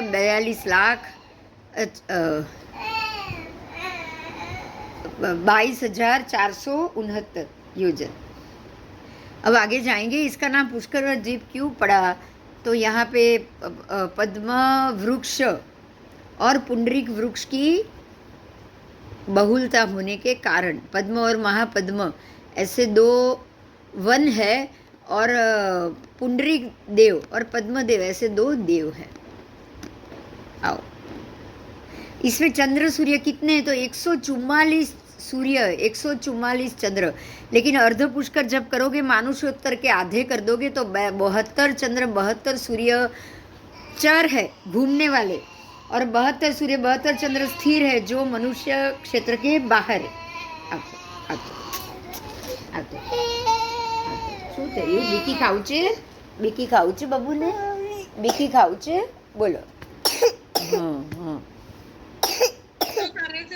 चलो, तो 72 सूर्य चंद्र चर है मानुषोत्तर पर्वत के अंदर और 72 सूर्य चंद्र मानुषोत्तर पर्वत के बाहर भाग में है। अब यहाँ पे बाकी के ग्रह नक्षत्र की बात की, 4032 नक्षत्र और 12,672 महाग्रह और 96,44,400 तारा है। ठीक है। और पुष्करवर द्वीप के बहुमध्य भाग में, मतलब कि दो पुष्करवर द्वीप को 16 लाख की जो चौड़ाई है ना उसका आधा करो, आधा, तो बराबर मध्य में मानुषोत्तर पर्वत बना हुआ है, बिल्कुल सिंह की तरह। सिंह निषादी जो हमने कल देखा था उसका आकार भी देखा था, और कल के लेक्चर में वो मैंने बताया भी था आपको, बैठा हुआ सिंह कैसा होता है वो। तो ऐसा बहुमध्य भाग में मानुषोत्तर नाम का पर्वत है। ये पर्वत गोल है आकार में और पुष्करवर द्वीप के बराबर मध्य में आया है। ये द्वीप के बराबर मध्य भाग में आया है। चलो थोड़ा नहीं चलो, हाँ चलो, हाँ आप चलो बेसी जा। तो ये मानुषोत्तर पर्वत बिल्कुल गोल है, गोलाई में, और पुष्कर द्वीप के दो भाग उसने किए। तो जो 8 लाख चौड़ा पुष्कर द्वीप है ना उसको बराबर 4 लाख इस तरफ और 4 लाख इस तरफ, और बराबर बीच में मानुषोत्तर पर्वत। तो अंदर का जो है उसका नाम अभ्यंतर पुष्करार्थ और बाहर है उसका नाम बाह्य पुष्करार्थ। और ये जो जहाँ से वो पूरी गोलाई में बनता है ना, गोल परिधि 1,42,00,000 बराबर 1,42,00,000 अभ्यंतर पुष्करार्थ, और उसका चक्रवाल 8 लाख, और ये जो परिधि है वो 1,42,00,000, ऊपर कुछ और 30,249, और यही मनुष्य क्षेत्र की भी परिधि, क्योंकि मनुष्य क्षेत्र का ये बाहर का ये एरिया है। आओ, अभ्यंतर पुष्करार्थ के चारों तरफ मानुषोत्तर पर्वत है, इसलिए उसका नाम है पुष्करार्ध।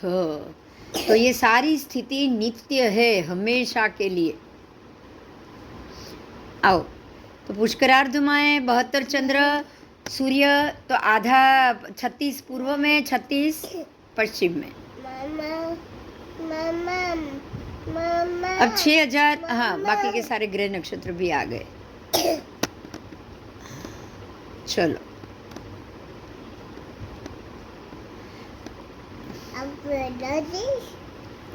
आओ, कितने जीव मरने के बाद जम्बू द्वीप में आते हैं क्या? लवण में मरने के बाद जम्बू द्वीप में आवे छे? કે જંબુમાં રહેલા, तो भगवान का जवाब है कि कितने जीव ऐसे होते हैं जो लवण में मर के जम्बू द्वीप में आते हैं, और कितने जीव ऐसे भी हैं जो वहाँ मरने के बाद जम्बू द्वीप में वापस आते नहीं है। तो लवण में मरने के बाद जम्बू द्वीप में वापस जन्म लेंगे, जम्बू में भी मरने के बाद वो लवण में भी वापस जन्म लेंगे, और कुछ ऐसे हैं जो लवण में ही जन्म रहते हैं, लवण में ही मरते हैं और लवण में ही जन्म लेते हैं। तो हे गौतम स्वामी ने पूछा इसका क्या कारण है, आप ऐसा क्यों कहते हो, जम्बू द्वीप नाम का एक द्वीप है। तो परमात्मा का जवाब है कि हे गौतम, जम्बू द्वीप में एक सुमेरु पर्वत है, उसके उत्तर दिशा में नीलवंत नाम का एक वक्षस्कार पर्वत है, और वो पर्वत के पश्चिम दिशा में गंधमादन नाम का एक वक्षस्कार पर्वत है। ध्यान दीजिएगा, ये दोनों पर्वत के बराबर पूर्व दिशा में उत्तर कुरु नाम का एक क्षेत्र है, जो उत्तर कुरु दक्षिण कुरु की बात है वो, और ये पूर्व से पश्चिम लंबा है, उत्तर से दक्षिण दिशा तक वो फैला हुआ है, और उसका चंद्र अष्टमी के चंद्र जैसा है, बिल्कुल अष्टमी के चंद्र, जो ऊपर से सीधा और नीचे से ऐसे गोल आधा चंद्र है, और उसका विस्तार है 11,842 जितना योजन। ये विस्तार उत्तर दक्षिण दोनों तरफ है, तो इसका नाम है उत्तर कुरुक्षेत्र। तो अब कहा कि परमात्मा कह रहे कि गौतम, उसका जो भूमि भाग है वो बहुसम है, रमणीय है। उत्तर कुरु में अनेक छोटी बड़ी वावड़ी है, उसमें अनेक गुल्म मतलब कि पुष्पगुच्छ के वृक्ष है, और यहाँ के मनुष्य मरने के बाद देवलोक में भी जाते हैं, नियमा देवलोक में ही जाते हैं, और इनकी शरीर की ऊंचाई 6,000 धनुष। आप सोचो कितना बड़ा, 3 गांव की काया, उसकी पसलियाँ 256, और 3 दिन में उनको आहार की इच्छा होती है।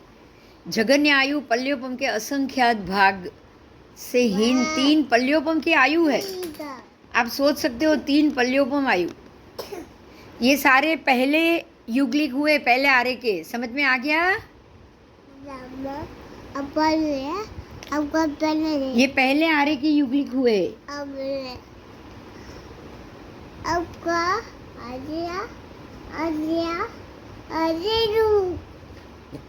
चलो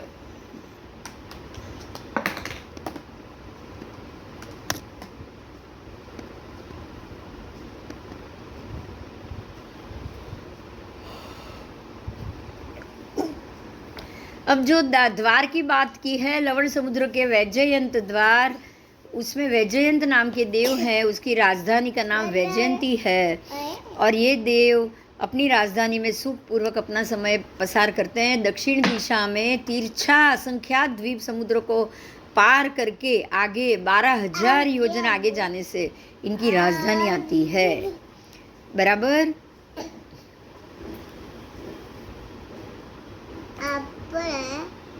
चलो, लवण समुद्र का पानी अविल है, लेलेण है, खारी भूमि, ऊषर भूमि जैसा, लिंद जैसा, लवण जैसा खारा होने के कारण इसका नाम लवण समुद्र है। अधिपति देव लवण समुद्र के, उनका नाम है सुस्थित देव। सुस्थित नाम के देव हैं, जो बिल्कुल महर्द्विक है, शक्तिशाली है। जितने भी वासुदेव चक्रवर्ती यहाँ पे जम्बूद्वीप में होंगे, उनको ये स्थित देव का अट्ठम करना ही पड़ेगा, उनको अट्ठम करके उनको रिझाना पड़ेगा, तब जाके वो लवण समुद्र के अंदर प्रवेश कर पाएंगे। चलो, लवण समुद्र भी शाश्वत है, मतलब हमेशा रहेगा, पहले भी था, आज भी है, ध्रुव है, नित्य है, इसलिए वो अनिमित्तक है। आओ आओ, यहाँ पे लवण समुद्र, उसका पाताल कलश दिख रहा है। आज आपका ये टॉपिक आज पूरा हो गया है, लवण समुद्र पाताल कलश। देखो, ये लवण समुद्र, ये उसकी ऊंचाई, शिखा, ये 4 बड़े पाताल कलश, और बराबर उसके बगल में 2-2 पाताल कलश के बीच में ऐसी लाइन से पंक्तिबद्ध, 8-8 की पंक्तिबद्ध ये बाकी के लघु पाताल कलश। और जब सब में से हवा बाहर निकलेगी, तो देखो यहाँ से कैसे हवा बाहर निकल रही है, ये पूरा हवा बाहर निकलने के कारण पानी उछलेगा। 16,000 जितना ये कलश के ऊपर के भाग में पानी उछलता है। 16 હવા ક્યાંથી નીકળે? કળશની અંદર જે વાયુ કાયના જીવ ઉત્પન્ન થાય, પવન જ ઉત્પન્ન થાય. યોની છે એમાં વાયુ કાયની. અંદર વાયુ અચ્છા, એટલે અપકાય અને વાયુ કાયની યોની છે. બબલ જેવું નીકળે. બબલ જેવું નીકળે તો ઉછળે નહીં ને. આ તો ઉછળે એવું નીકળે, ઉછાળો મારે એવું.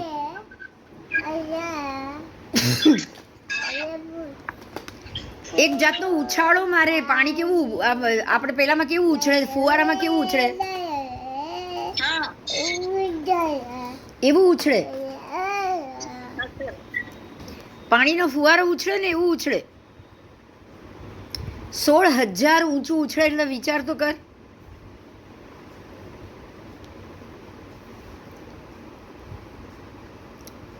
થોડું તો છે નહીં. પાણીમાં ને પાણીમાં જ ઉછળે. હા, પાણીમાં ને પાણીમાં જ ઉછળે. અસર શું થાય? એ ઉછળે એટલે તને કિનારે મોજા પાણી બહાર આવતા દેખાય છે. જો કિનારેના મોજા કેમ દેખાય, અચ્છા, એટલે અને વચ્ચેમાં સમુદ્રનું મોજા કેવા ઉછળે. તમે ડૂબી જ જાઓ તો ધ્યાન ન રાખો, તરી તો શકો જ નહીં તમે. હા, હા, હા. અને જ્યારે જ્યારે મોજા વધારે ઉછળે ત્યારે વહાણો પણ ડૂબી નથી જતા. પણ મોજા ઉછળે એવો એક જ સમુદ્ર છે, લવણ, કારણ કે અંદર પાતાળ કળશ. બાકી એક પણ સમુદ્રમાં મોજા ઉછળતા નથી. સમજાયું? હા, હા, બીજા એકે કળશમાં મોજા ઉછળતા નથી.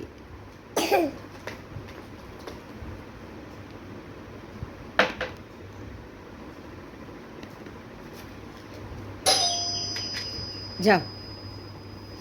તો લવણ સમુદ્રની વાત કરી છે. હજુ આઠમ, ચૌદસ, અમાસ અને પૂનમ આ 4 તિથિઓમાં અત્યંત વધેલું જણાય છે. એનું શું કારણ? તો એમ કે છે અને પાછળથી ઓછું થઈ જાય. એનું શું કારણ? તો જંબુદ્વીપની 4 દિશાઓમાં ભગવાન જવાબ આપે છે કે 12મી વેદિકાના અંત ભાગમાં તમે 95,002 યોજન જ્યારે અંદર જાઓ ને ત્યારે 4 પાતાળ કળશ છે. જો પાણી ઉછળવાનું કારણ શું છે? તો પાતાળ કળશ છે વલ્યામુખ, કેયુપ, યુપ અને ઈશ્વર. અને આ 4 પાતાળ કળશો 1 લાખ યોજન પાણીની અંદર ઊંડો પ્રવેશેલો છે. શેમાં પ્રવેશેલો છે?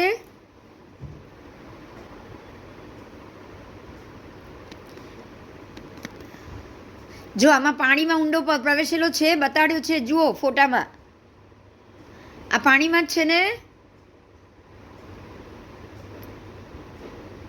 હા, આ પણ પાણીમાં, આ પણ પાણીમાં, આ પણ પાણીમાં. 4 પાતાળ કળશ પાણીમાં.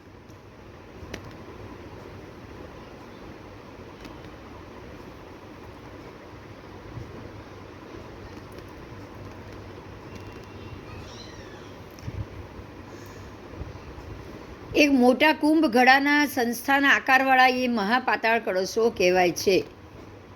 અને 1 લાખ યોજન પાણીની અંદર ઊંડા પ્રવેશેલા છે. એટલે પાતાળ કળશ પાણીની અંદર જ છે, એ વાત પાકી. તો 1 લાખ ઊંડા પાણીમાં પ્રવેશ્યા હોય તો 1 લાખ ઊંડું પાણી પણ થઈ ગયું એની જાતે જ. બોલો, છે કોઈ પ્રશ્ન કે પાણી 1 લાખ ઊંડું નથી? હવે મૂળમાં એ 10,000 યોજન પોળા છે. હવે આ ગાથા કઈ છે? તો કે પ્રતિપત્તિ 3 અને દ્વીપ સમુદ્ર પ્રતિપત્તિની આ ગાથા છે. ત્રીજી પ્રતિપત્તિ દ્વીપ સમુદ્ર નામની છે ભગવતી સૂત્રમાં એની.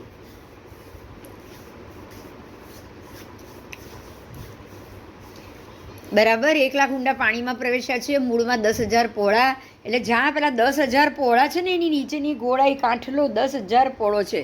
એ બરાબર ત્યાંથી ઉપરની તરફ આમ જાય તો ધીરે ધીરે ધીરે ધીરે ધીરે ધીરે પહોળો થતો જાય. ધીરે ધીરે ધીરે ધીરે પહોળા થઈને બરાબર મધ્યમાં 1 લાખ યોજન પહોળો થઈ જાય. આવો જુઓ, અહીંયા ફોટામાં દેખાશે. જુઓ, આ નીચેની ઠીકરી 1,000 યોજન. 1000 યોજન, આ પહોળાઈ 10,000 યોજન, નીચેની ઠીકરી ઊંડી છે 1000, પણ આ પહોળાઈ 10,000 યોજન પહોળો. હવે અહીંયાથી પણ ધીરે ધીરે ઊંચો, અહીંયાથી પણ ઊંચો, તો બરાબર અડધે પહોંચો એટલે આટલા ભાગમાં 1,00,000 યોજન પહોળો થઈ ગયો. કેટલો 1,00,000 યોજન પહોળો? 10,000 માંથી અડધે સુધી પહોંચવામાં તો 1,00,000 યોજન પહોળો થઈ ગયો. હા હા એટલે 50,000 યોજન ચડ્યો ત્યારે 50,000 પહોળો થયો ને. હા 1,00,000 ઊંડો છે, 1,00,000 પાણીમાં ઊંડો છે, તો 50 ચડશે તો જ 50 પહોળો થશે ને. બરોબર. અને ધીરે ધીરે ઘટતો જાય છે. જો ઉપર સુધીમાં પાછો 10,000 થઈ ગયો, એટલે 1,00,000 પાણીમાં આમ પણ થઈ ગયો એની જાતે જ. હવે આમ 1,00,000 પાણીમાં થયો તો 1,00,000 પાણી પણ થયું કે નહીં? હા ઓટોમેટિકલી લવણ 1,00,000 ઊંડો થઈ ગયો પાણીમાં, ઓટોમેટિક. સમજાઈ ગયું? હા. પાછો અહીંયા સુધી 95,000 પાણી નીચે ગોતી ઉતરવાનું. આ 10,000 સીધું, પણ આમ 10,000 સીધું છે તો આ 10,000 પણ 5,000 આમ ને 5,000 આમ ડિવિઝનમાં આવશે બે બાજુ. આમ પણ 5,000 આમ પણ 5,000, બરાબર.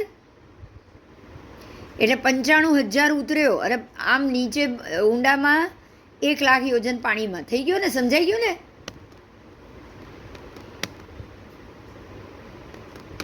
આ કાશ્મીરાબેને હેન્ડ રેઝ કર્યું છે. ના, એને કંઈ કામ હશે તો બોલશે, કારણ કે ભૂલથી થઈ જાય ને, ઘણીવાર થઈ જાય છે. જો આ બધા પાતાળ કરશો આવી રીતે 1,00,000 ઊંડા, આ 4 અને બાકીના તો ઓછા 10,000 ઊંડા, તો જ્યારે બધામાંથી પાણી વાયુ બહાર નીકળે તો શું થાય આટલા એરિયામાં? બોલો. પછી પેલું 10,000, આખામાં જ છે. હા આખામાં 10 પહોળા 10,000, પણ આમ આખી ગોળાઈમાં છે. 2 લાખ લવણની અંદર બધી જગ્યાએ. હું તો એમ સમજતી હતી ખાલી 4 દિશામાં 4 જ છે. ના ના, 4 દિશાના 4, પણ આ બબ્બેની વચમાં આટલા ખરા ને બીજા 8,000 9,000 કળશ. આ બે મોટાની વચમાં નાના.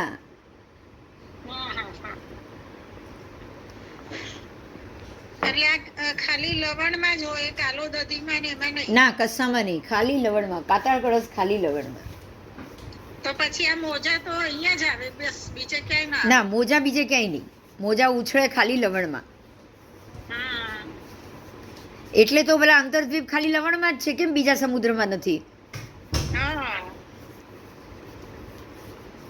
અંતરદ્વીપ ખાલી લવણમાં જ છે ને, બીજા સમુદ્રમાં ક્યાં છે? બીજા સમુદ્રના પાણી બધા શાંત.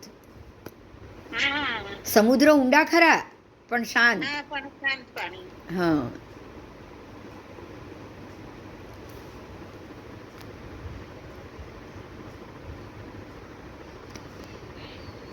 બરાબર સમજાયું? મજા આવી? આંતરદ્વીપ જો કાલે આપણે શીખ્યા એ. તું હતી? મોડા મોડા. હા, તો જો હવે સેમ આજે બી શીખી લો. જો આ લઘુ હિમવાન પર્વત થી 2 દાડા નીકળી લવણમાં આમ ગઈ. જો દેખાડી આવી રીતે આ છેડે ને આ છેડે, 2 છેડે 4 દાડા નીકળી પાણીમાં લવણમાં. હા, એટલે એ દાઢા છે એમાં શું હોય? દાડા એટલે કેવું, આખું પેલી વૃક્ષની ડાળી હોય ને, જેમ આખી અહીંયા પાણીમાં જાય. હા. આ તું જો હાથી દાંતના દાંત છે, હાથીના દાંત 2 દાડા હોય કે નહીં આવી રીતે? હા, એ સમજી હું. તો એ જે ગોળ હોય ને, હાથી દાંતનું જે ગોળ શિંગડું હોય ને, શિંગડા જેવું ભૂંગળું હોય ને, હા. એની અંદર એકની અંદર જો આવા દ્વીપ હોય, આવા અંતરદ્વીપ. અચ્છા, દ્વીપ છે ને. હા, બસ. હા, એ દ્વીપની અંદર મનુષ્ય રહે, એને અંતરદ્વીપના મનુષ્ય કહેવાય. એ આપણી તરફ ના આવી શકે. આપણી તરફ એમ તો ન જ આવે, અંતરદ્વીપના માણસો ના આવે, તો સમુદ્રમાં જ રહે ને, સમુદ્ર જીવો જ ખાય અને રહે ને મોટા થાય. 5 બધા પહેલા સંગ્રહણવાળા હોય આ લોકો. તો આ ચક્રવર્તી ને આમાં જવું પડે? ના, ચક્રવર્તી અહીંયા આવે જ નહીં. નહીં ને. ના ના ના, આ તો એક મનુષ્યની એક જાતિ છે. પોતાનું જીવન અલગ જ હોય. હા, એનું જીવન અલગ જ હોય. આ મનુષ્યની એક જાતિ છે. પણ ત્યાં ધર્મ નથી ને. ના, ત્યાં ધર્મ તો ક્યાંથી હોય જ? ધર્મ એ ત્યાં હોય જ નહીં, કારણ કે ત્યાં વનસ્પતિ ઉગવાની જ નથી અને તમે ખાવાના બી નથી. હા. એટલે ધર્મ તો હોય જ નહીં. પણ આ તો બધા પેલા દેવગતિમાં જવાવાળા પહેલા આરાના યુગલિકો બી નહીં આ બધા. અને જેમ ભરતમાં છે એવી રીતે ઐરાવત ક્ષેત્રમાં પણ શિખરી પર્વતથી 4 દાડા નીકળે. અને આ 56 એક પર 7 એટલે 8 સીધું 56 થઈ ગયા દ્વીપ. અને પાણીમાં લવણમાં જાય છે એટલે એ દ્વીપ કહેવાય ને. પાણીમાં જતી કોઈ બી જગ્યાને લીપ દ્વીપ કહેવાય ને. હા, એટલે એ દ્વીપ છે. બરાબર. જો હવે પાતાળ કળશનું હું પૂરું કરું છું અહીંયા, એટલું સમજી લો કે આ જે પાતાળ કળશ તમે જોયા એ પાતાળ કળશોની ભીતો એક સરખી, બરાબર, પણ આ ભીતની અંદરથી અનેક પૃથ્વીકાયિક જીવ નીકળે અને ઉત્પન્ન થાય. પૃથ્વીકાયિક એટલે કોણ? રત્ન, જમીન, માટી, એની અંદરથી જીવ નીકળે. એના માટીના પેલા હોય છે ને બધા માટીના જીવો નથી હોતા પૃથ્વીકાયિક જીવો, એ બધા અંદરથી નીકળ્યા જ કરે. એનો એ ત્યાં પૂતગલોનો ઉપચય અને અપચય થતો જ રહે છે. પછી એ કુડે દ્રવ્યાર્થિક નયની અપેક્ષાએ શાશ્વત કીધો છે. એટલે આ જે માટી છે એ શાશ્વત છે, પણ જીવ ઉત્પન્ન થાય મરે, ઉત્પન્ન થાય મરે, એ તો શાશ્વત હોય નહીં ને. હા, પણ એની જે ભીત છે ને એ શાશ્વત છે. અને પર્યાયની અપેક્ષા એ અશાશ્વત. દ્રવ્યની અપેક્ષા શાશ્વત છે, પણ પર્યાયની અપેક્ષા એ અશાશ્વત છે. બરોબર છે. બરાબર. તો આ 4 મહાકળશમાં 4 મહર્દ્વિક વગેરે વિશેષણો વાળા દેવો રહે છે. એની અંદર 4 દેવ રહે છે. 4 કળશોમાં 4 એના અધિપતિ છે. નામ છે કાળ, મહાકાળ, વેલંબ અને પ્રભંજન. તો કાળ ને મહાકાળ આ બધા નામ તમે જુઓ. વેલમ, પ્રભંજન બી આ બધા શંકરના નામ છે. બોલ, તું માનશે નહીં પણ. સમજી? આ મહાપાતાળ કળશોના દરેકના 3 ભાગ છે. એ પાતાળ જે 1 લાખ યોજનનો છે ને ઊંચાઈમાં, એના 33,333 એવા 3 ભાગ કર્યા 1 લાખના. એમાં નીચેનો જે સૌથી નીચેનો જે ભાગ છે, પછી વચ્ચેનો એક ભાગ અને ઉપરનો એક, 3 એક સરખા ભાગ કર્યા છે. અને તેમાંથી દરેક એક ભાગ એમાં વાયુકાયિક જીવો રહે છે. એમાં જે સૌથી નીચેમાં છે વાયુ છે. જો સૌથી નીચે વાયુ છે, સમજાય છે? પછી ઉપરના ભાગમાં જે છે વચ્ચેનો ભાગ, મધ્યનો ભાગ, એમાં વાયુકાય ને અપકાય બંને છે. એમાં વાયુકાય પણ અને અપકાય પણ. એટલે પરપોટામાં બંને હોય કે નહીં? પરપોટો પાણીનો પણ અને અંદર હવા બી હોય ને. હા, એટલે વાયુકાય અને અપકાય બંને છે. અને સૌથી ઉપર છે ને એમાં ખાલી અપકાય છે. એટલે હવા સૌથી નીચે, હવા પાણી વચમાં, અને સૌથી ઉપર ખાલી પાણી.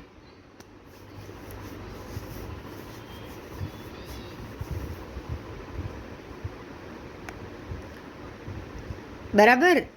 તેમાં અપકાય જીવો, સૌથી ઉપરમાં અપકાયિક જીવો. એ સિવાય લવણ સમુદ્રમાં બીજા નાના પણ અનેક નાની નાની જગ્યાએ અલીજરના આકારવાળા મહાકળશોના આકાર જેવા જ લઘુ પાતાળ કળશો છે. અને આ બધા જ પાતાળ કળશો મળીને ટોટલ લવણ સમુદ્રમાં 7,884 પાતાળ કળશ. એ નાના નાના તો 7,884 છે. અલીજર એટલે શું? અલીજરનો આકાર એટલે આમ તો મહાકળશોના આકાર જેવા જ પાછા કહી દીધા. એટલે જેવો મહાપાતાળ કળશનો છે એવો જ અલીજરનો આકાર હશે. તો એ મહાપાતાળ કળશોના ક્ષુદ્ર પાતાળ કળશો એટલે કે મોટાના પણ અને નાનાઓના પણ. જ્યારે આ બંને પાતાળ કળશોની અંદર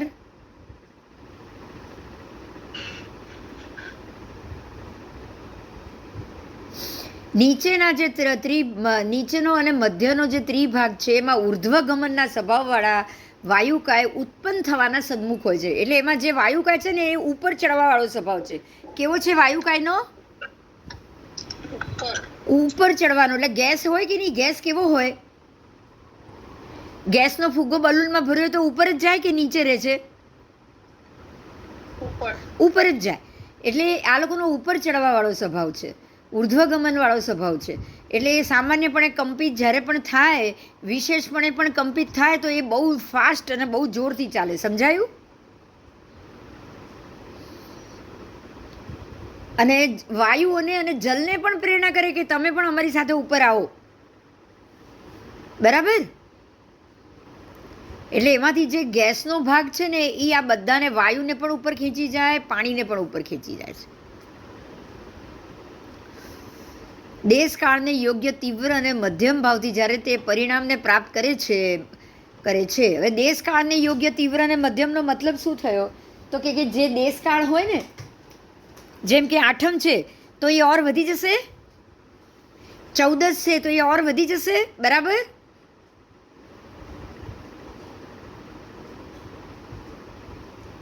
અષ્ટમી, ચતુર્દશી અને પૂનમ અને અમાસ, આ 4 સમયે આનો વધારો, તીવ્રતા અત્યંત વધી જાય છે. અને એ દિવસોમાં પાણી વધે છે. અને આની તીવ્રતા વધે, તીવ્ર અને મધ્યમ ભાવથી જ્યારે એ પરિણામને પ્રાપ્ત કરે ત્યારે એ દિવસોમાં સમુદ્રમાં પાણી વધે. અને એ મહાપાતાળ કળશોની અને શુદ્ર પાતાળ કળશોની નીચેની બાજુના ત્રિભાગમાં, હવે જ્યારે એની નીચેની બાજુનો જે બીજો ત્રિભાગ છે એની વાત કરી છે કે નીચેનાના ત્રીજા ભાગમાં, નીચેનો જે ભાગ છે એમાં પણ ત્રીજા ભાગમાં અનેક ઉદાર વાયુકાયિક જીવો ઉત્પન્ન થવાના નજીક જ હોય છે અને સમૂર્છન જન્મથી આત્મલાભ કરતા નથી. તે ભાવમાં તે પરિણમન થતા નથી. એટલે આ લોકો સમૂર્છન નથી. જો સમજાય છે મારી વાત? સમૂર્છિમ નથી. એ એમનું શરીર ઔદારિક શરીર છે, એટલે ઉછાળો એને મારવો હોય, સમૂર્છિમ હોત તો થોડી વારમાં એ શાંત થઈ ગયા હોત. બરાબર? આયુષ્ય જ ના હોય વધારે, એટલે એ 48 મિનિટની અંદર તો શાંત થઈ જાય. પણ આ તો શાંત થવાના જ નથી. એટલે એ લોકો જ્યારે પોતે આવી રીતે ઉછળતા નથી ત્યારે પાણી શાંત હોય છે. સમજાયું? એટલે આ 4 જ દિવસમાં કેમ ઉછળે? તો કે આ 4 દિવસમાં જે ત્યાં અહીંયા ઉત્પન્ન થાય છે ને એ બધા ઔદારિક શરીરવાળા, ઊંચે જવાની ગતિવાળા હોય છે. એટલે જ આ 4 દિવસમાં એ વધારે ઉછળે છે. અને બાકીના દિવસોમાં એ શાંત કેમ રહે, આટલા બધા કેમ ના ઉછળે? તો કે એનું, અને બાકીના સમયમાં પણ તમે જુઓ, આજે એક જ વાર ભરતી, દિવસમાં 2 વાર જ ભરતી ને 2 વાર જ ઓટ આવશે. બરાબર? બાકીના કલાકો તો શાંત હોય છે ને પાણી. ધીમે ધીમે ભરતી ને ધીમે ધીમે ઓટ, તો બાકીના કલાક તો શાંત હોય છે ને. તો એનું કારણ શું? તો કે બાકીના કારણોમાં આમાં જે ઉછાળાવાળા વાયુકાયના જીવ છે એ ઉત્પન્ન થતા નથી. એટલે પાણી શાંત થઈ જાય કે નહીં? એટલે 2 પક્ષની વચમાં અને 14 વગેરે તિથિઓમાં અધિકપણેથી વાયુકાયિક જ્યારે જીવ ઉત્પન્ન થાય ઉછળવાવાળા, ત્યારે તે તિથિઓમાં વધારે પ્રમાણમાં પાણી ઉછળે છે. એટલા માટે હે ગૌતમ, લવણ સમુદ્રમાં 14 આઠમ, અમાસ, પૂનમ એ તિથિઓમાં પાણીની અત્યંત વૃદ્ધિ અને અત્યંત હાનિ થાય છે. સમજાઈ ગયું હવે કે હાઈએસ્ટ ભરતી પાણી ઉછળવાનો ટાઈમ પર્વ તિથિ છે? આ વાત સમજાઈ ગયું? પર્વ તિથિમાં હાઈએસ્ટ પાણી ઉછળે છે. બરાબર? અને એટલે ભગવાને કીધું છે કે પર્વ તિથિમાં શાંત રહો અને શાંતિ રાખો. કીધું છે ને? આ તિથિઓમાં ઉછળતા વાયુની, એટલે કે જે ગેસ નથી કહેતા, જે ઉપર ચડતો વાયુ હોય. જો વાયુ કાંઈ પણ કેટલા છે? તમે કેટલા ભણ્યા છો? હા, 7 લાખ વાયુ કાંઈ, 7 લાખ અલગ અલગ યોનિની, 7 લાખ યોની વાયુની છે. તો એમાંથી એક પ્રકાર છે અહીંયા પણ કે જે ઊંચે ઉછળતો વાયુ. એ ઊંચે ઉછળતા, જીવોનો પણ સ્વભાવ ઊંચે એટલે આમાં ઊંચે ઉછળતો વાયુ ખાસ કરીને આઠમ ચૌદસ પૂનમ અમાસે જ વધારે અહીંયા ચયપચય થાય. આ વાયુ આ જે ઊંચે ઉછળતા વાયુની અહીંયા જે યોનિઓ છે ને હા. એ આઠમ ચૌદસ અને એ દિવસે વધારે ઉછળે છે. અચ્છા, એવા પ્રકારની જ છે. હા, યોની જ એવી છે. હા. બાકીના સમયે જેમ સમૂરછીમ હોય ને એમ શાંત પડ્યું રહે છે. હા, હા. હજી જો પાછું આમાં બીજું બી આવ્યું, જો સાંભળજો હજી પણ, કે હે ભગવંત, લવણ નામનો સમુદ્ર 30 મુહૂર્તમાં કેટલી વાર વધે? એટલે 24 કલાકમાં સમુદ્ર કેટલી વાર વધે અને કેટલી વાર ઘટે? તો ભગવાન કહે છે, હે ગૌતમ, 2 વાર વધે અને 2 વાર ઘટે.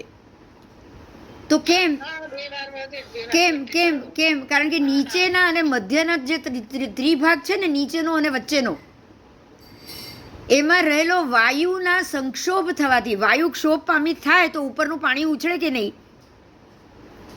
હા, હા, હા. તો વાયુ જ્યારે સંક્ષોભ પામે ત્યારે પાતાળ કળશમાંથી જ્યારે પાણી ઊંચું ઉછળે ત્યારે સમુદ્રમાં પાણી વધે. અને જ્યારે એ પાતાળ કળશો વાયુથી ભરાયેલા હોય, કળશોમાં વાયુ ભરેલો હોય તો પાણી નીચે આવશે, બરાબર? અને આ વાયુ જ્યારે ઉપર ઉછળશે તો પાણી ભરતી આવશે. ઊંચું જશે. અને જ્યારે આ વાયુ કળશમાં પાછો આવી જાય તો ઓટ આવશે કે નહીં એની જાતે? હા, હા. તો આ પ્રક્રિયા દિવસમાં 2 વાર થાય જ છે, ભગવાન કહે છે. 2 વાર થાય જ છે, બરોબર. 2 વાર થાય જ છે. એનો અર્થ શું થયો કે અંદરનો જે વાયુ છે એ ક્ષોભિત પામીને બહાર પણ નીકળે છે અને એ જ વાયુ દિવસમાં 2 વાર અંદર પણ પાછો પાતાળ કળશમાં ઘૂસી જાય છે. જો વાયુને બહાર જવાનો રસ્તો તો મળશે નહીં, કારણ કે ઉપર પાણી છે, હા, હા, ઉપરના ભાગમાં પાણી છે, હા, એટલે વાયુ બહાર તો નીકળી નથી શકવાનો. બરોબર છે. એટલે વાયુ શું થાય, ઊંચો નીચો થયા કરે ખાલી અંદર, બસ. પણ એ 2 જ વાર ઊંચો નીચો થાય દિવસમાં વધારે. હમ, હમ, હમ. એટલે હવે આનું 2 વાર જ ઉછળવું, તો આ એ જ પ્રકારનો વાયુ ને એની અહીંયા ઉત્પન્ન થવાની યોની થઈ ગઈ કે નહીં? હા, હા. જ્યારે એ સતત ઉત્પન્ન થશે એટલે ઉછળશે, હમ, હમ. અને જ્યારે એ ઉત્પન્ન થવાનું બંધ થઈ જાય યોની, ત્યારે પાણી શાંત થઈ જાય, વાયુ શાંત થઈ જાય તો પાણી ઓટોમેટિક શાંત થઈ જાય. હમ. બસ જો આજે આ કારણ છે. બોલો કેટલી મોટી વાત હતી આજે, કેટલું ફાઇન સમજાઈ ગયું. કેટલું ચોખ્ખું લખેલું છે. હા, કેટલું સરસ સમજાઈ ગયું. તું એ પણ બોલ. હવે સમજ, આ જ વસ્તુને સમજ. જ્યારે ચંદ્રની કળા બદલાય છે ને ઉપર, હા, હવે એક્ઝેક્ટ ઉપર એક તિથિમાં અડધી દિવસ તિથિ, અડધી રાત તિથિ, બરોબર? હા. તો આઠમના દિવસે આટલા જ વાગે ભરતી અને આટલા જ વાગે ઓટ, તો આ સંબંધ સીધો થયો કે નહીં? હા, હા. હવે બીજ હોય પર્વતીથી, તો બીજના દિવસે કેટલા વાગે થવું? તો કે આ બરાબર 12 કલાકે ભરતી હોય તો બીજના દિવસે 2 વાગે 3 વાગે ભરતી પાછી આવવી જોઈએ. હમ. તો 3 વાગે ભરતી આવવી, તો 3 વાગે બીજની કળાના લીધે નીચે ભરતી આવી ને વાયુમાં. એટલે ચંદ્રની કળા બદલાવાના કારણે નીચેનો વાયુ ક્ષોભિત થાય છે. સમજાયું હવે? હા, હા, હા. ચંદ્રને જ્યોતિષ ચક્રને રિલેટેડ બધું છે. હા, એટલે ચંદ્રની કળામાં જ્યારે બીજ આવશે ત્યારે નીચે આ વાયુ ક્ષોભિત થશે, તો એ ટાઈમે જ આપણે શાંત રહેવાનું. હવે સમજાયું? હા, હા. સાચી તિથિની આરાધના શું કામ, હવે ખ્યાલ આવ્યો? હા, બરોબર છે. અને ચંદ્ર તો બધી તિથિ બતાડી જ દે છે ને, એટલે ભરતી ત્યારે ઓટ. આપણા અંદર પણ આવું બધું થાય, બરોબર છે. હા. આપણે શાંત રહેવાનું. બરાબર. એટલે જ્યારે એમાંય આ અને પર્વ ત્યારે તિથિ, આપણે તપ જાપ કરીએ, બધું કરીએ, તો આપણે ધર્મમાં રહીએ તો આપણે ઓટોમેટિકલી શાંત જ રહીએ. અને ભગવાને કીધું જ છે કે પર્વ તિથિ આરંભ સમારંભ સંરંભ બંધ કરીને પૌષધ કરો અને 24 ઉપવાસ કરો. કેમ? કારણ કે આપણે ખાવું પીવું ન હોય એટલે તમારી શરીરની અંદરના અપકાય વાયુકાયને પણ તમે શાંત કરો. હમ. અને આરંભ સંરંભ, જો સાંભળો, હમ. અમારા સરે હમણાં વંદિતુનું કરાવતા હતા ને, તો શું કીધું ખબર છે? કે પર્વતિથિનો ઉપવાસ કેમ કીધો છે? કે કેન્સર જે પર્વતિથિના ઉપવાસ કરતું હોય ને લગભગ જ, તો એને કેન્સર જેવી બીમારી નહીં આવે. કેમ કે કેન્સર જેવી બીમારીને છે ને 1 દિવસ 14 દિવસ પછી છે ને 1 દિવસ ખાવા ન મળે ને તો એ જમ્સ ઓછા થઈ જાય એમ કે. આવું સાયન્ટિફિક પ્રૂવ થયું છે કે 15 દિવસ પછી તમે જો 1 દિવસ નહીં ખાઓ ને તો એટલે કે આપણે પર્વતિથિનું જે ઉપવાસનું મહત્વ કીધું છે ને એનાથી કે તમને ઘણા બધા રોગોથી તમે દૂર થઈ જાઓ. ભાઈ એમણે ભલે રોગોથી કીધું હોય પણ પર્વતિથિના ઉપવાસના કારણે તમે આરામ સંરમમાંથી તો બચી જ રહ્યા છો, ત્યારે જ તમને આ બધું તમારા ઉપરના કર્મ હટી રહ્યા છે. તો શુભ કર્મનું અશુભ કર્મનું આવરણ ઘટવું, કર્મના પહેલાં ઘટવા, તો અંદરની જે આપણે કહીએ છીએ ને આને આપણું લાસ્ટ 8મું અંતરાય કર્મ, અને એ ઓછું થયું તો તમને પોઝિટિવ જ રિઝલ્ટ આવવાનું છે ને. કર્મ ઓછા થશે, એમ કર્મ ઓછી થશે, વીર્યાંતરાય તો વધશે કે નહીં? સેવા છે કે 15 દિવસ પછી એક દિવસ જો એને આહાર ન મળે ને તો ઓટોમેટિકલી ખલાસ થઈ જાય છે. પણ આમ પણ તમે જ્યારે ઉપવાસ ને તપ કરો છો ને તો તમારું વીર્યાંતરાય કર્મ ઘટે જ છે. હા, બરોબર. વીર્યાંતરાય ઘટે જ છે, અને વીર્યાંતરાય ઘટે એટલે શરીરની શુદ્ધિ થાય ને થાય જ, સમજી લેજો. એટલે એનું આ રિઝલ્ટ સાયન્સ કાઢતું હોય તો એમાં તો જરાય ખોટું નથી.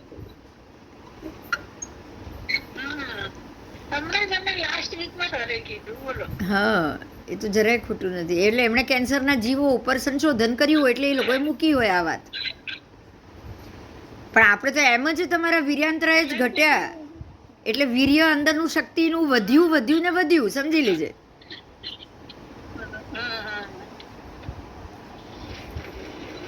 બરાબર. એટલે જ્યારે હવે એટલે આજે ખબર પડી કે પાતાળ કળશ જ્યારે વાયુથી ભરેલા હોય તો ઓટ આવે, બરાબર, પાણી ઉછળે નહીં. અને જ્યારે પાતાળ કળશનો વાયુ બહાર નીકળે, ગેસની જેમ ઊંચો ઉછળે, ત્યારે ભરતી આવે ને આવે. એટલે આવું દિવસમાં 2 વાર થાય, સમજાઈ ગયું? એટલે એક રાત દિવસમાં 2 વાર અધિકાધિક વધે અને અધિકાધિક ઘટે પણ. એટલે વધે ત્યારે ભરતી, ઘટે ત્યારે ઓટ. અને એ પણ એક્ઝેક્ટ તિથિના સમયે જ, ચંદ્રની કળાના સમયે જ આ ભરતીનો ઓટ આવી. એટલે આનો સંબંધ ચંદ્રની તિથિ સાથે 100% જોડાયેલો છે ને છે. બરાબર. એટલે પરમાત્માએ એટલે જ આ બધી જ પર્વતિથિએ આરંભ સમારંભ સંરંભ બંધ કરી અને સાધના માર્ગમાં જવા માટેનું આદેશ આપ્યો છે, કર્મ ઘટાડવા. બરાબર. હા, બોલો હવે કંઈ પ્રશ્ન હોય તો કે, એટલે હવે આપણે આને કાલે કરશું બાકીનું. સાંભળ્યું? આજે બધું લવણ સમુદ્ર ઉપર જ હતું. હા,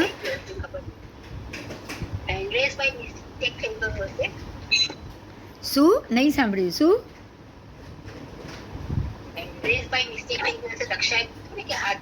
અચ્છા, હેન્ડરેઝ. હા, કંઈ વાંધો નહીં, કંઈ વાંધો. તો હું સમજી જ ગઈ હતી. મેં તો એમ જ નહીં તો તું તો બોલી જ નાખે ને. આપણે બોલવાનું તો ચાલુ જ છે ને બધાનું. કંઈ હોત તો તું બોલી જ ગઈ હોત, એટલે બરોબર છે, તો કંઈ વાંધો નહીં.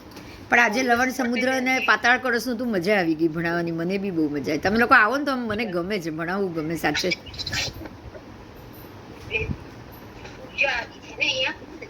હા, पूजा आई है। ओहो, कल फिर से 5:15 या 5:30 उसके बीच में ही लेक्चर होगा। और अभी कुछ दिन 5:30 को लेक्चर होगा, 5:15 5:30, क्योंकि महात्मा कुछ पढ़ रहे हैं तो उस हिसाब से ये टाइम चेंज किया है। आप सब लोग आगे पीछे भी अपना जो भी देखना है आप देख लीजिएगा और थॉरोली इसके सब्जेक्ट के साथ ज़रूर रहिए। ठीक है। जय जिनेंद्र।